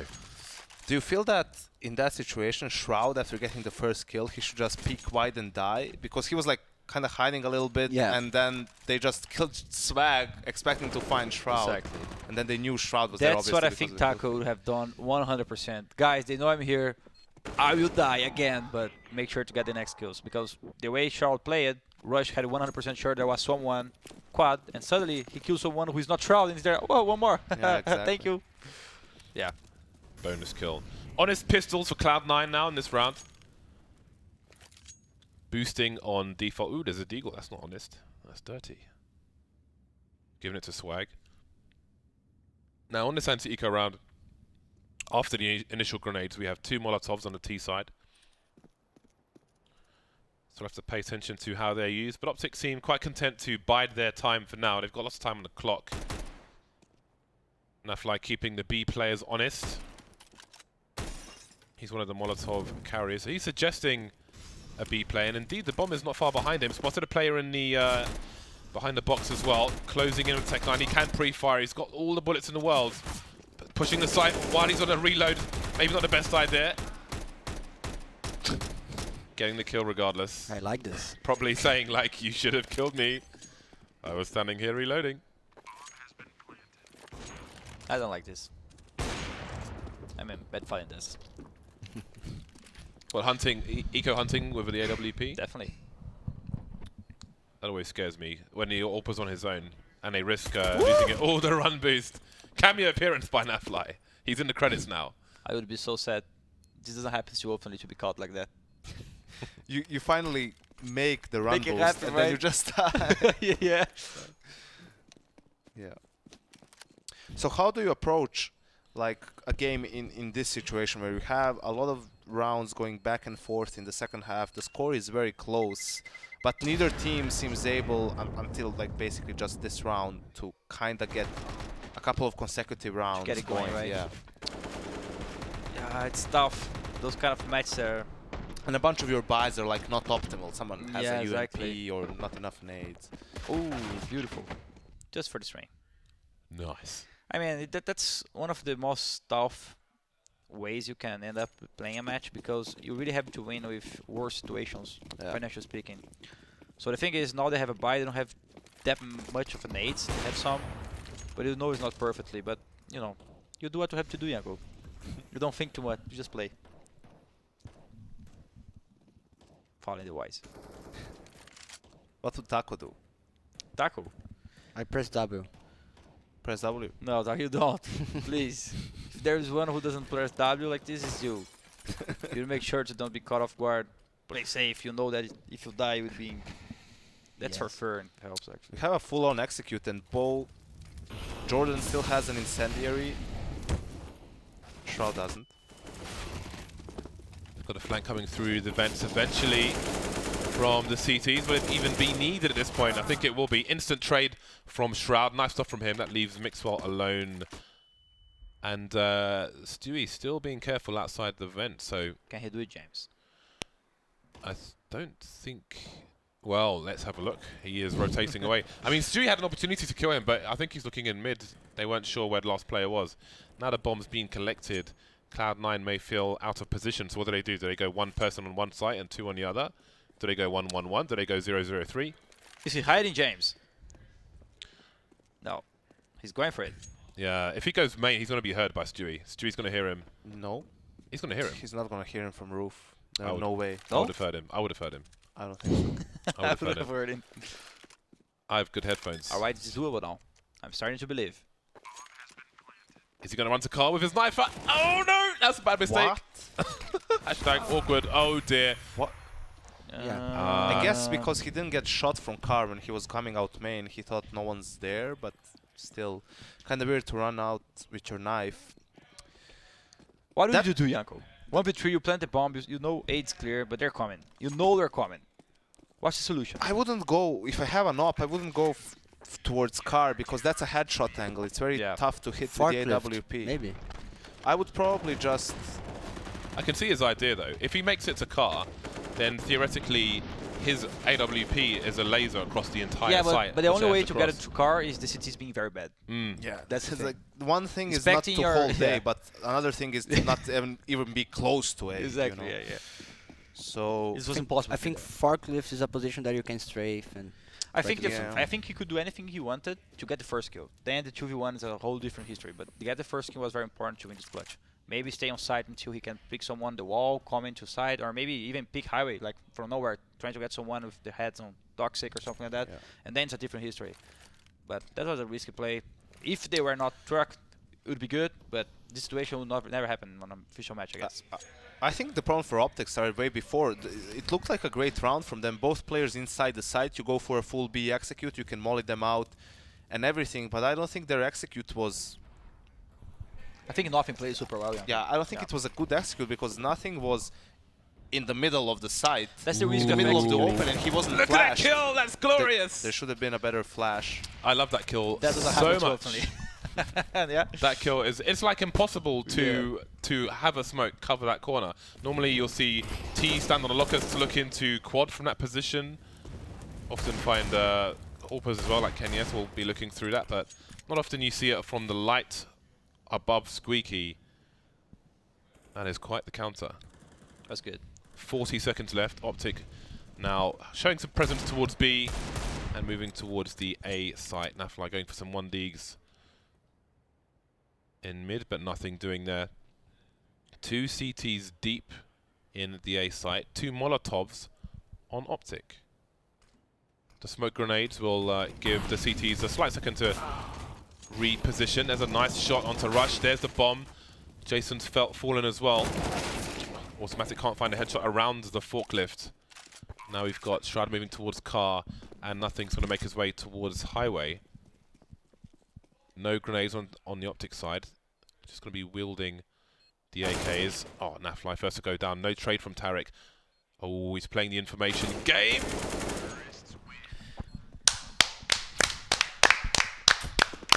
Tarek, what a round, Tarek. What a round, man. Taco was not happy by that round, Yeah, by the play from C9. Yeah, automatically played that horrible. Like push a forklift, and forklift is a safe position that every T when he's not in a advantage, he will be forklift to kill this guy running. Yeah, the thing is, if he went there a little bit earlier, he could help secure the round, but as it was a 3v2, he had to be a little more safer. He gave away the round, and Tarek played it awesome. His timing was off Yeah. for the play that he wanted to make, Yeah. basically. Was there a period of time where when you were on CT of Cash, you would boost a player onto the roof to go towards vent instead of running in mid? I saw a couple teams doing that. And I I think couldn't it's remember used who on it was. ecos mostly. And I saw some French teams doing the past, like in gun rounds as well, because if they just like to wide open mid, you can get some easy kills like on boost. But it's not oftenly done, right? I don't see it too often. No, not anymore, but I used to see some teams doing it, but I couldn't remember who. Especially with like, I've noticed Draken on the T side, his bunny hops are so consistent to get a really fast peek into mid that even if you're on the side of that, instead of crossing towards boost, there's a fair chance he's going to shoot you in the chest. So look forward to seeing more of him in future. But for now, it's Optic versus Cloud9. Optic looking to extend their lead in the dying rounds of Game 1 in this best-of-3 series. Yeah, it's 14-12 for Optic. The thing is, here, if you're Cloud9, they haven't been going for some crazy aggressive moves, you feel like early on. So that's something that is definitely an option for them. But on the other hand, it's so late into the game that Optic might be expecting something like that themselves. Considering the buy from C9, I still believe they need to go for some sort of aggression. Maybe double pick the player towards B, which is Naf. You know, if they can have a good tell that he's there often by himself, that's maybe where you can get an early advantage. But it seems like Optic is going to play into their hands by an aggressive push towards mid. Automatic gets 1 kill and heavily tags Jason. So a 4v4 situation, but the health advantage in favor of C9. Cloud9 have given up on the middle area for now. Man down on both sides. Stewie moving into a kind of around the car, between car and connector. Maybe we'll move around depending on what's going on. Optic again focusing on the A site. They need to clear main. Bomb going in main. Just rush towards Squeaky at the moment. You can see I don't think anyone is looking highway at the moment based on Stewie's positioning. So there we go. Instant smoke from Swag. Don't think it quite gives him angles to escape the quad position, but Stewie will use this time to get onto the site. How much rotation is there? Still, we have nothing moving away towards B, not even mid, so they're really not sure what's going on. It's going to be a long rotation for Cloud9 once this push starts to come from Optic, but when will it come? Still just waiting. Here we go. Making their way into forklift. Swag trying to be as tricky as possible. Disappeared from the quad area. Stewie going down immediately. Swag with it all to do now, but it's just too much. 4 versus 2. Optic looking to move towards game point. Shroud, his options have maybe been taken away for this round. Very well played by Optic, right? Very patient. They know that when they smoke it, it was a a very different situation than they expect when they are hitting the side, so they decided to wait a little bit. You like it, Taco? I like it. It was really smart. This is a thing that we do actually. It's like a two-time execution. Okay, keep going. Okay. Don't take notes. Keep going, keep going. What do you do? Like execution, like faking the first execution, then I go in? I smoked the To bait. no. I smoked the Bialy thing in BK spot. You know, between the bomb Oh, side. no, and please, stop. This is too much. This is too much. This is too much. Okay. Now they know it. Jesus Christ. I spent 15 years discovering all those things. And then you just... Well, what he's saying is sometimes we smoke the right side of the site, and then we calculate how many time we have left for the smoke to go out, so we can use the right end of the smoke to enter pop the site. flash. No, Yeah, we're don't never do using this. it anymore, No, Taco. Thank you. We don't do this. That's lying. some next level stuff. But how do you guys feel about this second half? Do you feel that C9 is playing too passive, and that's giving Optic a lot of room to work with? Yeah, I think... It's replay. Is that a replay? Oh, from the first one, right? I think the round Swag was on door and he got off guard by the guys on A-man. Remember the round when someone went out? Yeah. I think this made them lost so much confidence. This round was breaking point for the NCT because at the beginning they were like chasing kills, being aggressive. Oh, what's up, bitch? Stewie forced to push towards his smoke, and that's gonna. Oh my God! Stewie is serious. What is that 180? That is this. Oh, the grenade! Oh my God! That is some. I don't even know what that is. He just had tentacles everywhere. There were tentacles. That's just That was Stewie insane. things. Oh my God! Stewie went full tentacle mode. That was ridiculous. That was no joke. Jesus. That was beautiful. That could very much be the turning point of this game. From what would be GG to a comeback. Let's see. So many little things going on. Damn. Yes, man. $1,200. That was do so. that. That was so awesome. That's why we love this game, That was James! so awesome. Yeah. That I was, would pause if I was Optic. Yeah. We haven't seen. Did we see a single timeout in this game? I don't think so. Just one. One? Cloud9 did. Yeah. Can we see the money very briefly? So yeah, this is a big round because only Rush has money to buy if Optic are to lose this round. So they got to be careful. Optic had a lot of people around the boost position, but for now it's only Mixwell. They can send some players Taco, up there later. I have a history for you. Remember the game we were trying to beat VP, 15-13 for us on cash, and we lost on overtime? Exactly the same situation. Code Zero lost the 1v1, 15-13, 15-15. It was in the major, right? Yeah, 19-15 VP. But I think we won after the series. Ah, yeah, we won. Remember? I remember. You remember any history? I'm trying to put you in. Oh! What's happening, James? Continuation spray from Automatic towards the boost. He knows someone's above him, but there was no peek. It would be quite a deep peek for Mixwell and a dangerous one. Oh, he's going for some alley-oop business. The funny thing is no one uses the ridge around the boost position. There's a ridge, so it would bounce immediately below and really fast, but no one uses that. Apart from me, of course. I'm ahead of my time. 35 seconds left for Optic to do something. They're a man down. They don't really have any significant map control. The bomb's rotating away from B, and they're putting somebody in Squeaky now. And there are two players here for Cloud9, including Stewie on the high ground. Mixwell opening the door. That might be a giveaway, and surely this is doomed for Optic. Surely. 3 players remain now. Stewie with the off angle. There goes the bomb. There goes Tarek. Naflight trying to trade, but there will be no trade. And it's Mixwell in a position where he might want to save his AWP. He's got 10 seconds to do it, though, versus 5 players. Does not look likely. They might wait for that time to run out. They could even set up a flashbang through the door. I agree with Taco. I think they definitely should have taken a timeout because that's just a tilting play. How they lost the previous round to Stewie just pushing main, and now Mixwell money. is on $50. I will tell you something, James. This is done. That's a comeback if I ever Now seen the it. pause. If I have ever seen it, this is a comeback, James. This is a comeback. I remember. You remember, right? Yeah, I you feel it now, right? I You feel remember it. one time. I think we paused it on 15-14 as well. No, I remember one time. Well, let's hope. We were playing against FaZe Major, E-League Major, and then it was 15-14 to FaZe, and it was me against Kerrigan. I was with 2 NHP, I got 1 AWP, because you know it's better to just one The shot. Bogdan Law. Yeah. Yep, and then I was waiting. My heart was do-do, and I killed him. And then after this round, overtime of course, I said, guys, please pause. And Fallen, no, no pause. We're gonna win this now. They are joker. And guys, my hand's shaking. I need a pause. I need a pause. That's what he meant. Please. But they didn't True pause. history. I've True. been there. And now I we didn't won pause. the game actually. Taco holding apartments after this round. Shaking. And locking. Holding both sides at the same Yeah. time, you know. Good history, Taco. Thank You you. impressed me. Okay, it's Cloud9's round to mess up at this point. Rush with an AK, everybody else with Tech 9s. Apart from Full on B Mixwell. yet again. This did not work for them. Shroud and Nothing did a great job of holding it, but what's going to happen now, James? Well, everyone's going to die who has a yellow name, apart from Nafly, who's done a good job getting that kill, but he's got no weapon to pick up. He needs a close quarters engagement. Stewie's on the flank.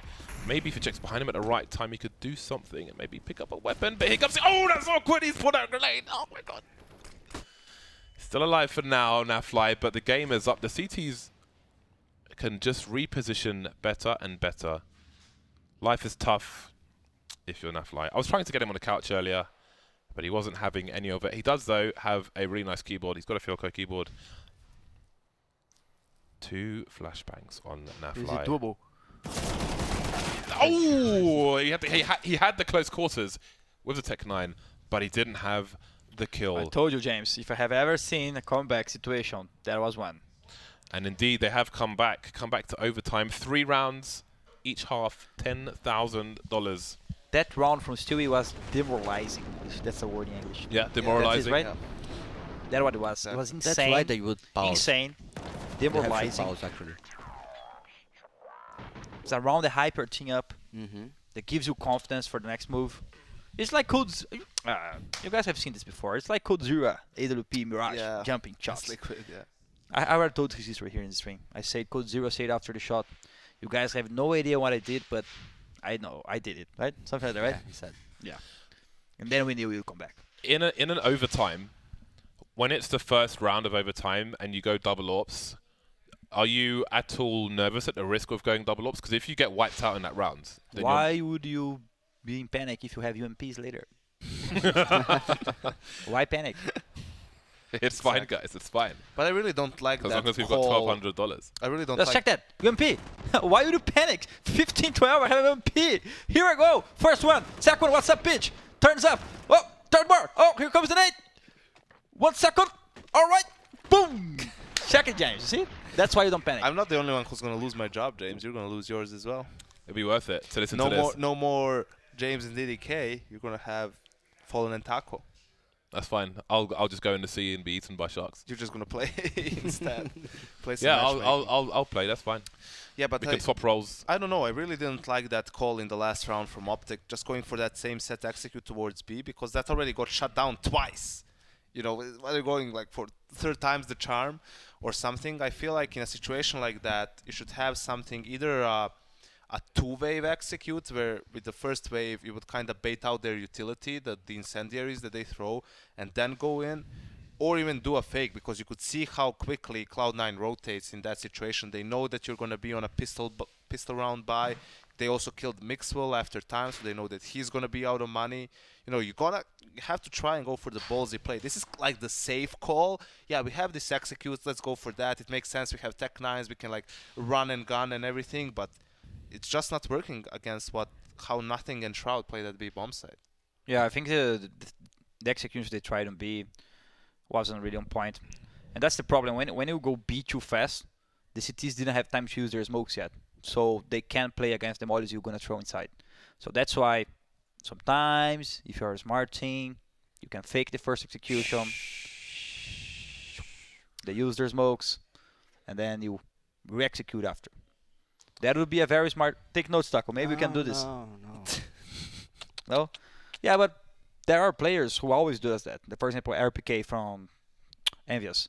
You know that if you molly side, he's going to do it. So if you know that this is something he is on his skill set as a behold player on cash, that's a strat to come with. All right, I'll stop saying. all right. Sorry, Taco. But to I be will create honest, another one. that's something that not many teams do that. They don't go for a two-wave execute very often. I saw FaZe do it at times, and I've only seen it from them on Mirage. Maybe VP does it every now and then. Maybe you guys as well here and then. But it's not a recurring thing. You don't see a team do it again and again, right? It's because on cash, even if you want to do it, like in Mirage, is so much easier. You can fake A, then you just wait. They have no information, and then you do A again. So, but on cash, the problem is when you try to do it, what are you gonna do meanwhile? You do the second part, and then you can maybe you lost A control, maybe you lost A main control. Maybe they are so close to me that they can hear you falling back or not. So it's very difficult to set it up. But how Cold9 was playing, it was perfect doable, in my opinion. Do you guys favor a team going into this? Because it's always interesting at the beginning of overtime, you don't change sides. So whoever had momentum on the comeback, you kind of favor them to take a lead, you know, agree, yeah. and be in a better spot. I think the first round will be very decisive. I think if Cloud9 gets it, they're gonna take it off. But I think if Optic find a way to find the first round and get their confidence back, they might do it. So I think the first round is very important. Whoever wins the first round is gonna win the overtime. Oh, that's risky, right? That's risky. I guess. Optic What about you? have a better. You have to go all in. You have to go all in. Optic have a better spread of kills on their side. Obviously, you know, after like one CT half, depending on where you play, you're not going to have as many opportunities. Like if you're playing B alone or something, you know. Or Of course, it's not spread out. KQLY, he hunts everything. How you want to be spread? Yeah, Stewie's up there. That's a very good point. Yeah, that's a very good point. So we will see. Okay, these times. How do you feel when you go into an overtime? Do you look at what worked for you in regulation? You think about what they've been doing on their side, and you think, okay, let's try and counter that, or do you come into overtime thinking, okay, let's scrap everything we did. We need to try something completely new to surprise them. Right. Yeah, I think your question, however, has the answer. You can really go for what was working, but you can really try something very unusual. For example, I didn't see any single team going out squeaky very fast. They can just go 3 guys there, just like Gambit did with us 2 times in a row. They can just smoke B, smoke mid, and suddenly some guys popping up off door. Or maybe they can just do the 2 more things we say at B, knowing they're going to use their smoke. So, I mean, you kind of have a good idea on how they play the game, so you can try to unstrat that, or you can just try to make a surprise strat. Do you buy helmets in overtime on the first round? No. We have 2 helmets. We buy the ops, but not the helmet. So we've got 2 helmets on Cloud9, so it seems What a you difference guys of do opinion. is you win first round, lose second as CT, and then in the third round you go triple op. Because that always works. Like, get as many ops If we have as money, we can. yeah.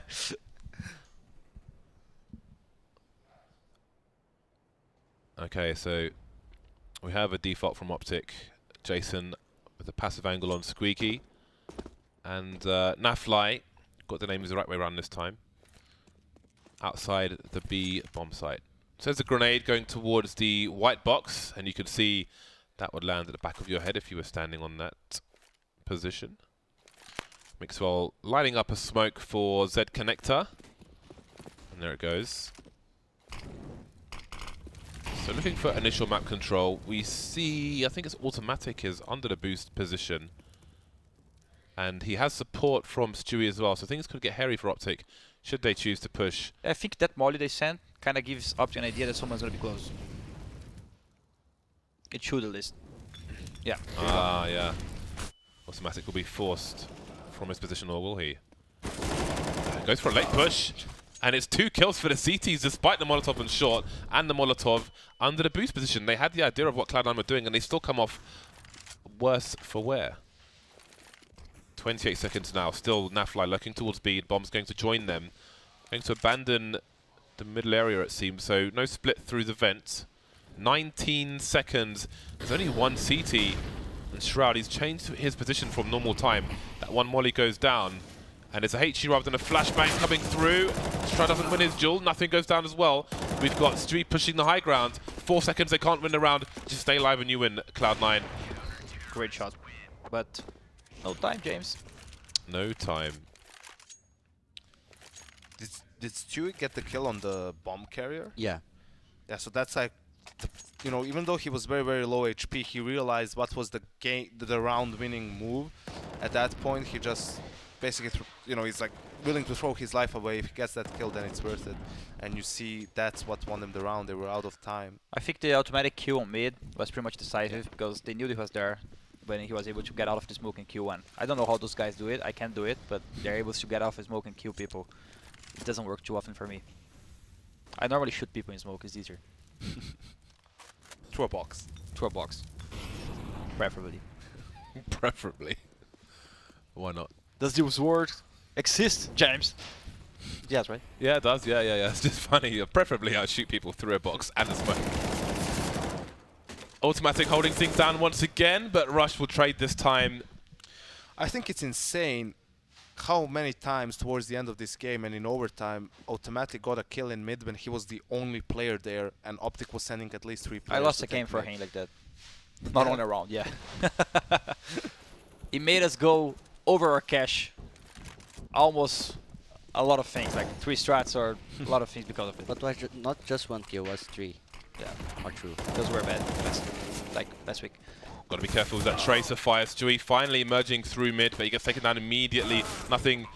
Not sure if he was going to try and emerge through the smoke, but now it's Swag alone very briefly, and now will join his team in the afterlife, 16-16. This is Optic basically making the same call, just saying, okay, let's do it faster this time around so we don't actually run out of time. And you can see the difference when C9 doesn't have both players inside of the site, when there's only Shroud there, isn't nearly as strong of a hold when he has nothing playing with him. So maybe C9, after they lose Automatic on mid, shouldn't rotate nothing towards Z. They should just leave him inside B. 3 UMPs. As I told you, James, you have nothing to worry on the third round of overtime. 3 UMPs, just $1,200. Oh, they try to say this coming. 3 door, right? Yeah. They're gonna fake B and then they're gonna go out there. Let's see. That it should be a surprise right now. No one tried it before during this game. Besides being very common, it could get people off guard. So here's the execute into the B bomb site. Nothing playing very close, looking to re-smoke the entrance, and the vent has been shot. Will that be enough for the CT side? Got to push through. Nothing kills one. That might keep people entertained on the CT side towards B, but Automatic slowly It's over, moving James. away. GG. Smoke door. Last time. This is a good call from Optic, though. They have the presence of mind to say, okay, what we wanted to do initially failed. The fake didn't work, but we still have a minute. We don't need to run through that smoke. We can just readjust, try to get a pick, even out the odds, or just let's group up together and go towards I don't B. think we don't want this. We can't. They Yeah, can't go out yeah, of smoke. Exactly. Again, Shroud. Lot being asked of him on the B bomb site. He'll get the 1 kill with the UMP at the very least. That is 1 UMP left onto nothing. Again, the rotation is finally coming in for Cloud9. Nothing trying to reposition to stay alive as long as possible. That's the bomb down on the site as well. 20 seconds left, and it's Tarek versus 3. He has no idea the positioning of these players. That smoke's not going to help. Getting sprayed through. The Tracer file make life worse indeed. It's Cloud9 to take a lead into the second half. I think the B fake was done very poorly to start with, and I think the times were very off. As soon as they send the nades, that's the moment you open the door. You don't wait then to kill someone or to go up vents. If you check again or if you remember, you saw that the smoke came after 10 seconds at door. So they had at least 6 to 8 seconds to open the door and try to get the kills A. But why not wait for them to try and like to at least push the bomb site or get a kill? don't need Because to. why would the CTs move only because of the nades? They will not, but they will be communicating. B, it looks like a B push. B, I'm blind. That's enough. Just open the door, kill them. You don't wait then to kill. So you're trying to... You can't rely on someone getting the entry kill for you to go out there. Mm-hmm. It's the timing. It's not the kill. And as you saw, they are pretty good at securing the B push. So they did again. It was I pretty think good. Optic was a bit too greedy because they wanted to do a B fake, but without committing any of the players to the push. They're like, we're gonna throw the nades, and then if someone is checkers, we're gonna try and kill him. But we It's want not enough, to boost yeah. up Wentz and then have more presence towards A for the retake. It's just like a bit too difficult, basically, Yep. to do both. And the thing is, the way Shroud and Nothing plays over B, like against those executions, is like they play close to the entrance, so they know nothing's happened. So they smoke all the areas. All they could do is maybe pop flash and then go through the smoke. But what would happen is Nothing would be at blind and then enter the smoke. So in the end, you wouldn't find the kill. So that's why I think they did it poorly. Okay, the game will soon be starting again. Optic on the back foot now. And in terms of the doing a fake like that, where you know, you can use the opportunity to capitalize on confusion on the comms. I think it's going to be even more difficult if Optic were subject to that because they have a new in-game leader. So it's going to be hard to try and figure out what's going on, communicate to your team, and listen to what two different people are saying. Effectively, that B is being pushed, A is being pushed. Yeah, Trying to make the right it's decision. easier to commentate and have a better impression from outside because we're seeing everything. We're calm. We're not thinking about the game, not thinking about shooting anyone. So it's a way easier to analyze. But they're doing good so far. I think this is pretty open. Both teams can win this so far. Every single player of Cloud9 has the same equipment, so they have the same amount of money left, 5,200. Yeah. Everyone has a smoke, 2 flashes, and a Molotov. And Optic have double AWPs. They have got what I call the all-in play on the first round of overtime because of the financial cost. But again, if they lose the round, they're against gain point, so it doesn't matter so much. Wall of smoke's coming in from Cloud9, and Jason's going to back up. He's blind as well. He needs to get off that roof. Does he realize? No, he's still up there, and he's going to get the kill regardless. A slow push from Cloud9. There was an opportunity, but it's an opportunity lost. And again, he's got to be careful because Swag will see Jason's legs before Jason sees anything if he goes to the edge of a broken vent. You can see he's staying slightly back. Late Molotovs coming in. Yeah, we've got 2 Molotovs this time, both back areas. Tarek misses the first shot. Now Nafly, with great timing, takes Strad down while he's got a grenade in his hand, but there are more Ts there. Tarek taken down in the meantime. Nafly looking for a flank, but there's none. He'll get taken down from the front. 2-on-2, and now it's Mixwell alone once again. Do they know where he is? Swag taken down. He sees the trajectory of the grenades. He knows where nothing is, but again, the bomb is not planted for him. Oh, nothing is just facing, gets taken down for absolutely free. That's the same strategy he used to clutch against Naf when he was at Squeaky. He was just waiting for him to pick, but this time it was an Alper. I don't think it was a smart decision. He could easily outplay him by just getting an info if it was defusing or not. Yeah, I mean, it looks silly when Mixwell moves like that, but I think Jordan was banking on the fact that Mixwell is gonna run towards the bomb to tap first, the right? defuse, to tap the defuse first, and then he was hoping to kill him in the back. But yeah, the risk didn't really pay off, and Mixwell salvages that round for Optic Gaming when it really looks like Steal it C9 away. is going to take Yep. it. You can see how the op is very powerful on B when you play it from that white box, triple box position, but you can't miss a shot. Like, you can't miss the first shot especially, because that allowed the player to get into headshot. Tarek was forced out in the open with the AWP, and he just died. And Yeah, it was gave up amazing the play by side. Mixwell. Amazing play. Very difficult to set it up. Game is paused at present. Game is now unpaused. There we go, look at that. Double ops continue for Optic, and it's 5 AKs for Cloud9 once again. See them just getting... Very tense game, James. It is very tense 17-17. indeed. It's going to be a tough one to watch for Optic and Cloud9 fans at home, or wherever they may be. Esports continues to spread. It's got the boost, just in case any CTs try to push through the smoke. They have full vision up there, as opposed to the low grounds. Cloud9 checking squeaky area for any pushes. And the rush has made his way into the lockers once again. And it seems they're going to have a bait set up for the time being, with Mixwell holding an angle of the AWP. That's a lot of investment on A. Looks like Nafly is keeping an eye on highway to mid. And then Optic will have 2 players on the B bomb site. So there's a take from Cloud9. 1 minute on the clock. Bomb still in T warehouse. Not really clear where they might be going. No more lurkers towards B or towards Squeaky Door. That's the same setup the cities are using when I say that Cloud9 needed someone on Squeaky. Let's see if this time we're going to have one.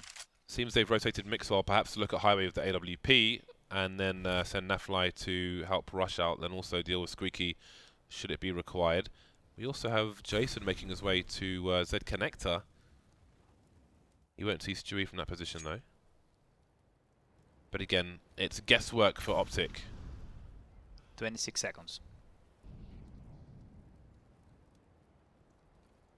And still no possession of main for the T's. Shroud could break the setup there. The one kill. Mixwell though snaps around to trade, but look at the frags flying in for Cloud9. Optic have been destroyed on the A bomb site. Jason around the car. Takes one away. Again, Tarek still looking. He can look at quad from there if somebody peeks, but who's going to peek first for the T side? Nice shoulder peek there. That will force players out of main a bit more. Jason forcing the issue. Looking for trade frag as the pre-fire, but automatic still good for it. And Tarek's gone way too deep to save at that point, and it's game point Cloud9. This round was very similar to the first gun round when we changed halves. When Rex died for someone, we went out aim to Squeaky. So this time, Shroud went outdoor to kill him, man. Man, yes, it's crazy. Yeah, it seems they had a good idea of what their opponent was doing. That is brutal for Optic. But they're still in it. The FAMASs have come out. They've got French guns. Tarek with the 5-7, just the one UMP onto Jason. So Optic have preferred the FAMAS to the UMP. We'll see if it pays off for them. Limited grenades, and that might mean a slow round from Cloud9. They may look for a push. Again, they've gone for a default, but nothing has been taken down by a Mixwell creeping around the corner of a smoke. That is an early frag that Optic needed. Barton frag.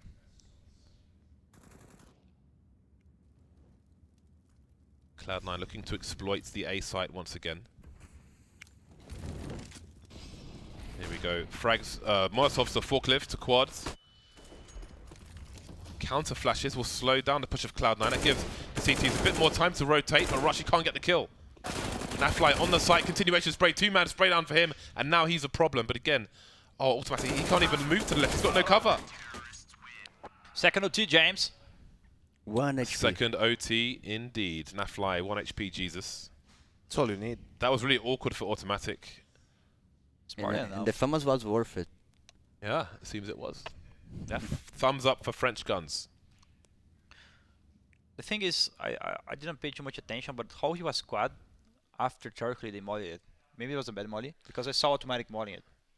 Yeah, I don't know. I mean, I don't know if they passed mollied through NBK. After flash or something. I think he just got the timing after the molly cleared to get back there. I think he flashed and went into quad. Production. A replay would be appreciated there. The counter flash just before the replay T's. anything. The counter flash before the T's moved out of main, bought some extra time for the CT. So it might have been during that time that they repositioned. 1 HP. Great two-man spray down by Nafly. Can I call production like that? You, Production. you can do whatever you want, man. Production. Please. You can ask. You can My ask for French word. anything. You can ask for anything you want. I'm kidding. 18 to 18. Stewie on 37 kills at the moment. Mixwell not too far behind with 32. Cash continues between these two sides. So it's going to be Optic now on the CT side in overtime number 2. Do things get crazy when you play multiple overtimes? Because I find that all the things you saw during the normal part of the game kind of go out the window, and you just see completely different stuff when it goes to like 2-3 overtimes. Do you like playing a lot of overtimes, Taco? No, I don't. Actually, I don't care. If you're a player, you have to be used to it. But it's not a good thing. I prefer when it ends at least 16, 14. It's fine. But overtime is. Well, So- you don't care because you just have Fallen telling you what to do. Like Yeah. he probably hates it because he has to think like, I called everything I possibly could call. That's like triple That's one overtime. What else can I call now? What am I? What is my team supposed to do? Yeah, What but are they there's doing? another And Taco's history. just sitting there with his cap on. You It's like, just bring another history for Taco. Taco will help you. Cloud9? Major. No? No. Major, Navi, First Wing, Columbus, Mirage, 15-15, T-side. What happened? It was with Zeus and Cold actually. Falling I was said already yes. 15 overtime and Falling said, guys. I had no I idea. have no idea. And Zeus, our coach, former coach. He said, Zeus and Cole had "Guys, similar ideas that Yeah. we could like go catwalk as T undetected. So like throw stuff A and then use catwalk. Like crazy thing, but just going out mid to catwalk and then catch the guy or like catch Edward, like trying to be mid. That's why we won 1 or 2 rounds. And it was actually good because that's the first time I actually played without being the game leader, so I found kills. I was like, hey man, oh, this is great, guys, keep doing it. I went A ramp, killed one, I went B, killed another. I was like, keep doing it, it's working. Yeah. Keep calling. But actually, Cloud9 in Brazil, yes, Upper League in Brazil. Overtime as well, overpass, and you got the solution. On I got the overtime. solution. Yeah, I got the You solution. remember? Yeah, what happened to in overpass in Brazil? They had a very solid B defense. Every time, every single attempt we did, we lost badly. Then I told Taco, you know what we're gonna do? You just wait, monster. We're gonna do a fake A, like right in the end of the round, and then we will go B, because they are so secure that they have B for themselves. They're not going there. That is gonna be clear after 25 rounds, 26 of round. You have it. So we're gonna fake A first. Gonna go A alone, and we're gonna fall back connector as soon as possible to plan them on B. And actually, Taco was getting all the kills B after that because he knew that going monster on 25 seconds or 20 seconds, the big guys were so secure that they had it that it's not B anymore. So he went out to B. It actually it's a strat for us right now because of it. It's not. It's all not around, a strat. all around Taco. No, it just uses this Yeah, all but time. not often. No, just when this is happening, for example. just for overtime. When you're on a Just for CT overtime. side and you're on a map like Overpass, where it's really tough to necessarily like push monster or something, and you're essentially like holding an angle for a really long time. Let's say the T side are like running the clock down, and they make a play with 20 seconds left, 25 seconds left. Is it hard to be as sharp at the end of the round as it is at the beginning of the round, because you're just sitting there staring at the same It's like thing? being waiting for too long could make it maybe. Yeah, the thing is, you have to really focus your concentration. That next sec could be the play. So that's something that we really struggle at the beginning doing our T holds. Let's suppose you cobblestone, you got A long for yourself, and then that's one important piece of a player. Like, you could win a round by your hold. So more important than the strat, what is important about the talk, it's you making sure that if someone are being aggressive, you can kill him, because some rounds are decided by that, by the fact that you are paying enough attention to your aim. Overtime 2, double ops again for Optic. 3 players on the A site for Optic. This time we're going to play around the smokes, but there is a lurker outside Squeaky. So once that smoke disappears, they may hear the player fall down. Tarek with a forward position. Not often you see an AWPer behind this box on B. I do wonder if Tarek's going to have the itch and he'll start moving forward to get a pick. Try and take a lurker in isolation. And in fact, with Tarek so far forward, they're going to leave him on his own. Jason starting to rotate, find out what's going on in the middle area perhaps. He could have Rush throw a flash for him up highway. But in fact, Optic are starting to gravitate towards the middle area with 3 players now. Just as Cloud9 start to move in, they've got angles for the vent. Stewie could get taken by surprise if he jumps up this box. Automatic taken down in the meantime, but of course headshots from Stewie immediately. Spots a second player towards short as well. Bomb continues to move towards the B bomb site. 30 seconds left, and there's Tarek with that surprising position with the AWP. Down goes a smoke. This is falling apart for Cloud9. Tarek's being clutch. Yeah, now he moves back, and he's there with a teammate. I thought they might swap positions and surprise him with a rifle, but ooh, Nafly, this is super awkward now. 13 seconds, the bomb has been dropped by Jason. He's going to get traded, but again, What is Tarek's this, there. James? And in the meantime, Nafly is dancing Didn't even like get the we've never kill. seen before. It was Mixwell getting the kill in the end with the AWP. But yeah, that was an awkward moment. That was very cool, actually. Like, he keep his cool. Like, I can't win this fight, so please don't kill me. Something like that. That was great. And yeah, Tarek did a lot of work in that round. Not the kill that he got, but also the information that he got initially, because Cloud9 was kind of trying to fake B a little bit, but because he had such a forward position, he knew for a fact that Guys, no he's one not actually B. went to checkers. Yeah. Yeah. Optic continuing with the relentless aggression into A main. But again, Cloud9 not challenging it early. Did you see what Mixwell just did? I think he tried to make the noise on Squeaky, just to make the T guy maybe flash it so he can know he's coming or something like that. So he just opened it and closed it very fast. On the way you could just hear the first sound. I never saw someone doing that. Mixwell, thank you. Take notes, Taco. And there's the short smoke that you normally see from Versus Pro. You have to get that short smoke on point because there can be a gap next to the barrels, which can end up being a one-way smoke in favor of the CT. So you really have to Make sure you're accurate with that smoke grenade. Sometimes you can stand on the barrels and then get a free kill, something to look out for if you're up against that. Cloud9 looking to clear out Squeaky. Maybe Mixwell's door handling antics are paying off. And indeed, there's a slow emergence from Cloud9 again. This is looking similar to before. Are we going to see somebody rush out of Squeaky door and annihilate Optic?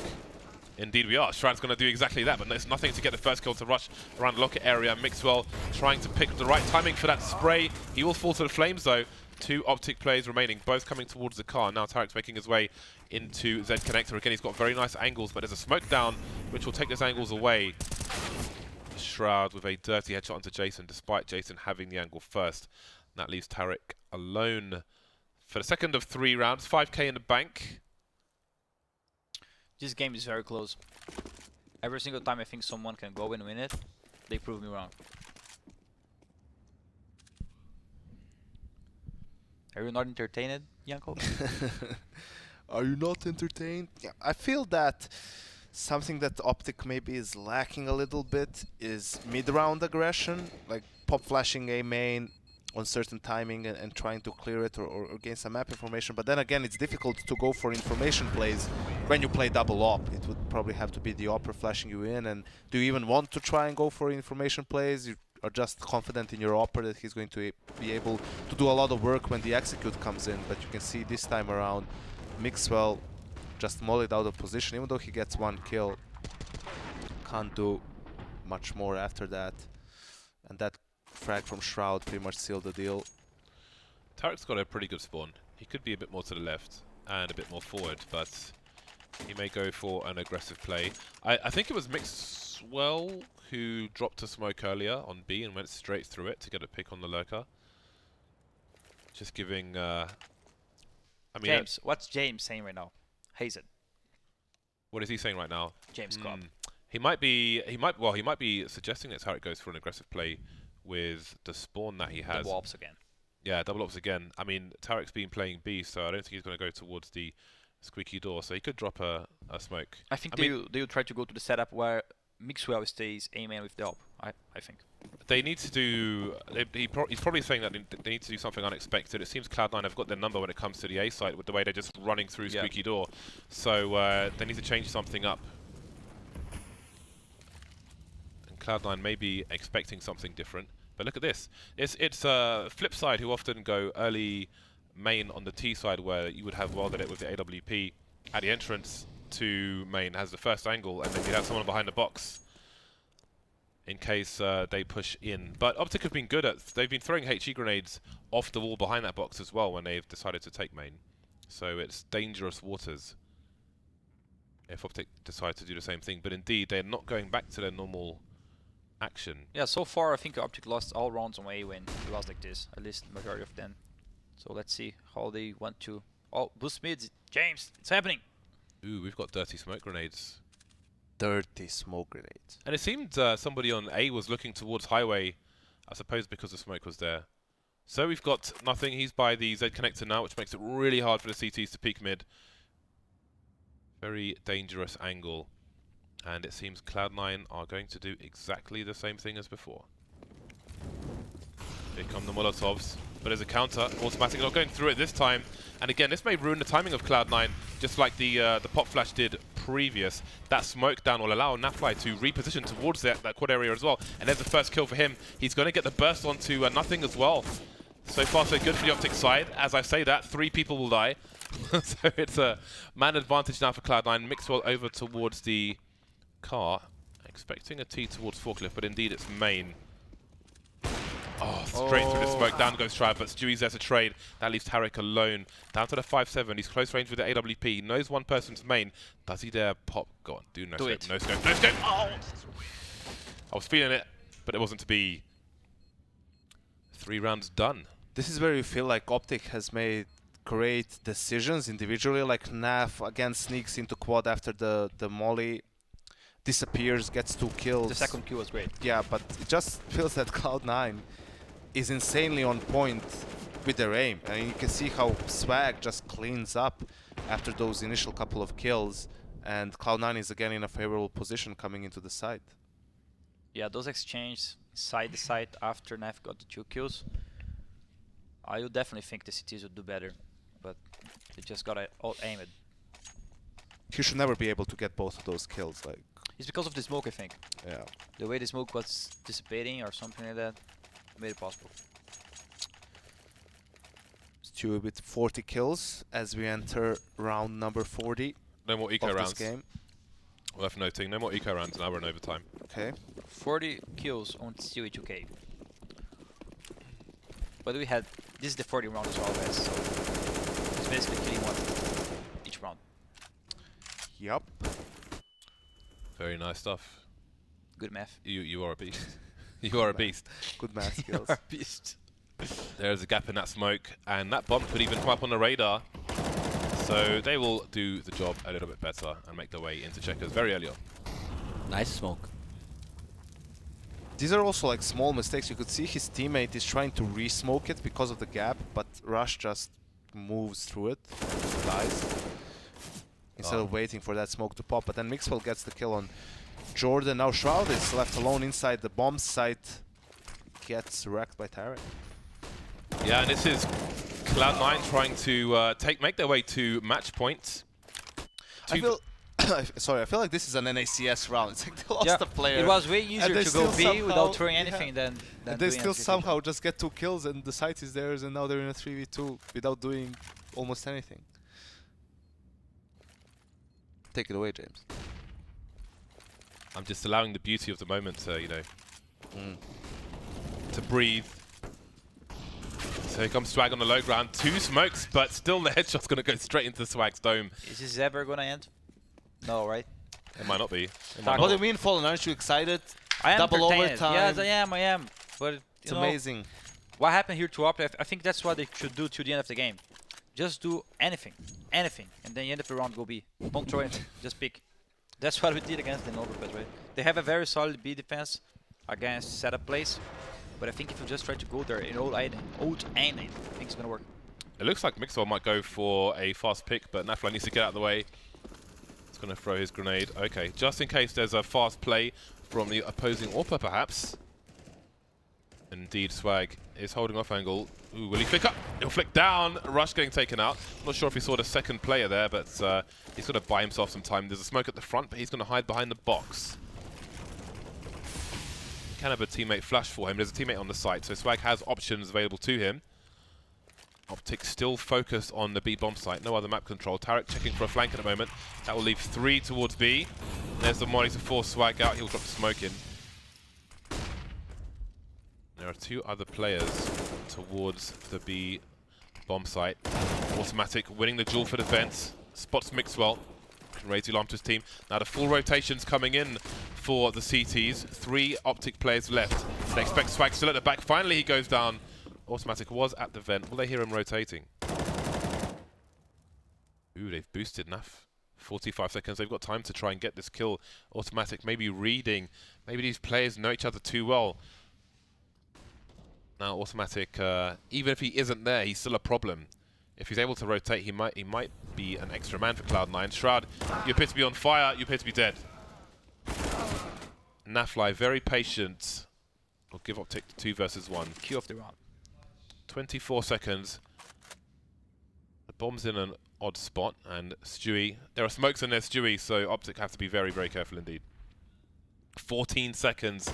There's the first kill, and now it's Mixwell alone, and he has to plant the bomb, and Stewie knows that. Bad plant time. Stewie flying into the sights, and there's no time for Mixwell to draw his weapon. Knowing Stewie, I wouldn't plant it. I would die with the time, but not plant it. You know me, Taco. I wouldn't plant it. You think? Even I would in a lose the situation round. like this? For a lot of players, I would lose the round, but this one I would win. 100% sure. Because this is Stewie. Stewie is disrespectful. He doesn't respect you. This is how he plays. But wouldn't you feel way worse if you go for that prediction play and then you lose Well, so such little time? it's up to you if you care about people gonna say you suck because you did something wrong. I No, don't just like care. how would you you wouldn't feel bad about it? No, You think? not at all. That's one way of winning a clutch, and often it's not used. You can't be outcome dependent. It's about making the right decision. Fair enough. Good point, James. Game point to Cloud9, and the UMPs are rearing their ugly head. Well, its ugly head, as there's just a one. Up to gaming, standard default. A default is standard by definition, I suppose. Keeping an eye on Squeaky, keeping an eye outside B. Swag will be boosted. Minute 20 on the clock.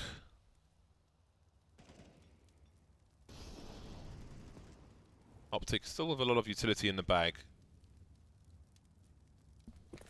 One smoke onto, two smokes onto Cloud9. So there's potential for them to ruin the timing of Optic or force them to make a play in less than ideal situations. Bomb still around T warehouse. Lurker moving forward towards B.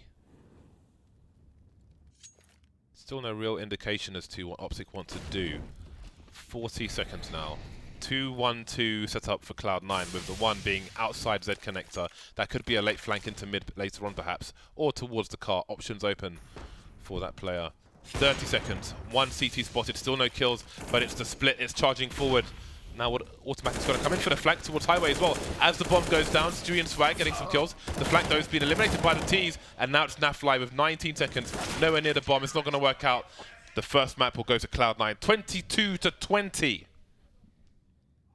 Good game. I think by the way Mixwell decided to gamble and just try to go aggressive on Highway, it made Swag position on Shroud, and because of the gap, not a gap, because of the way the smoke was spread in Fork, he could get kills. Because normally what you see is when someone is over the box and someone from T side is coming on Highway, often the guy on T side can kill the guy on Shroud position, but not what happened here. So despite the fact that they went Highway, Shroud position was pretty useful.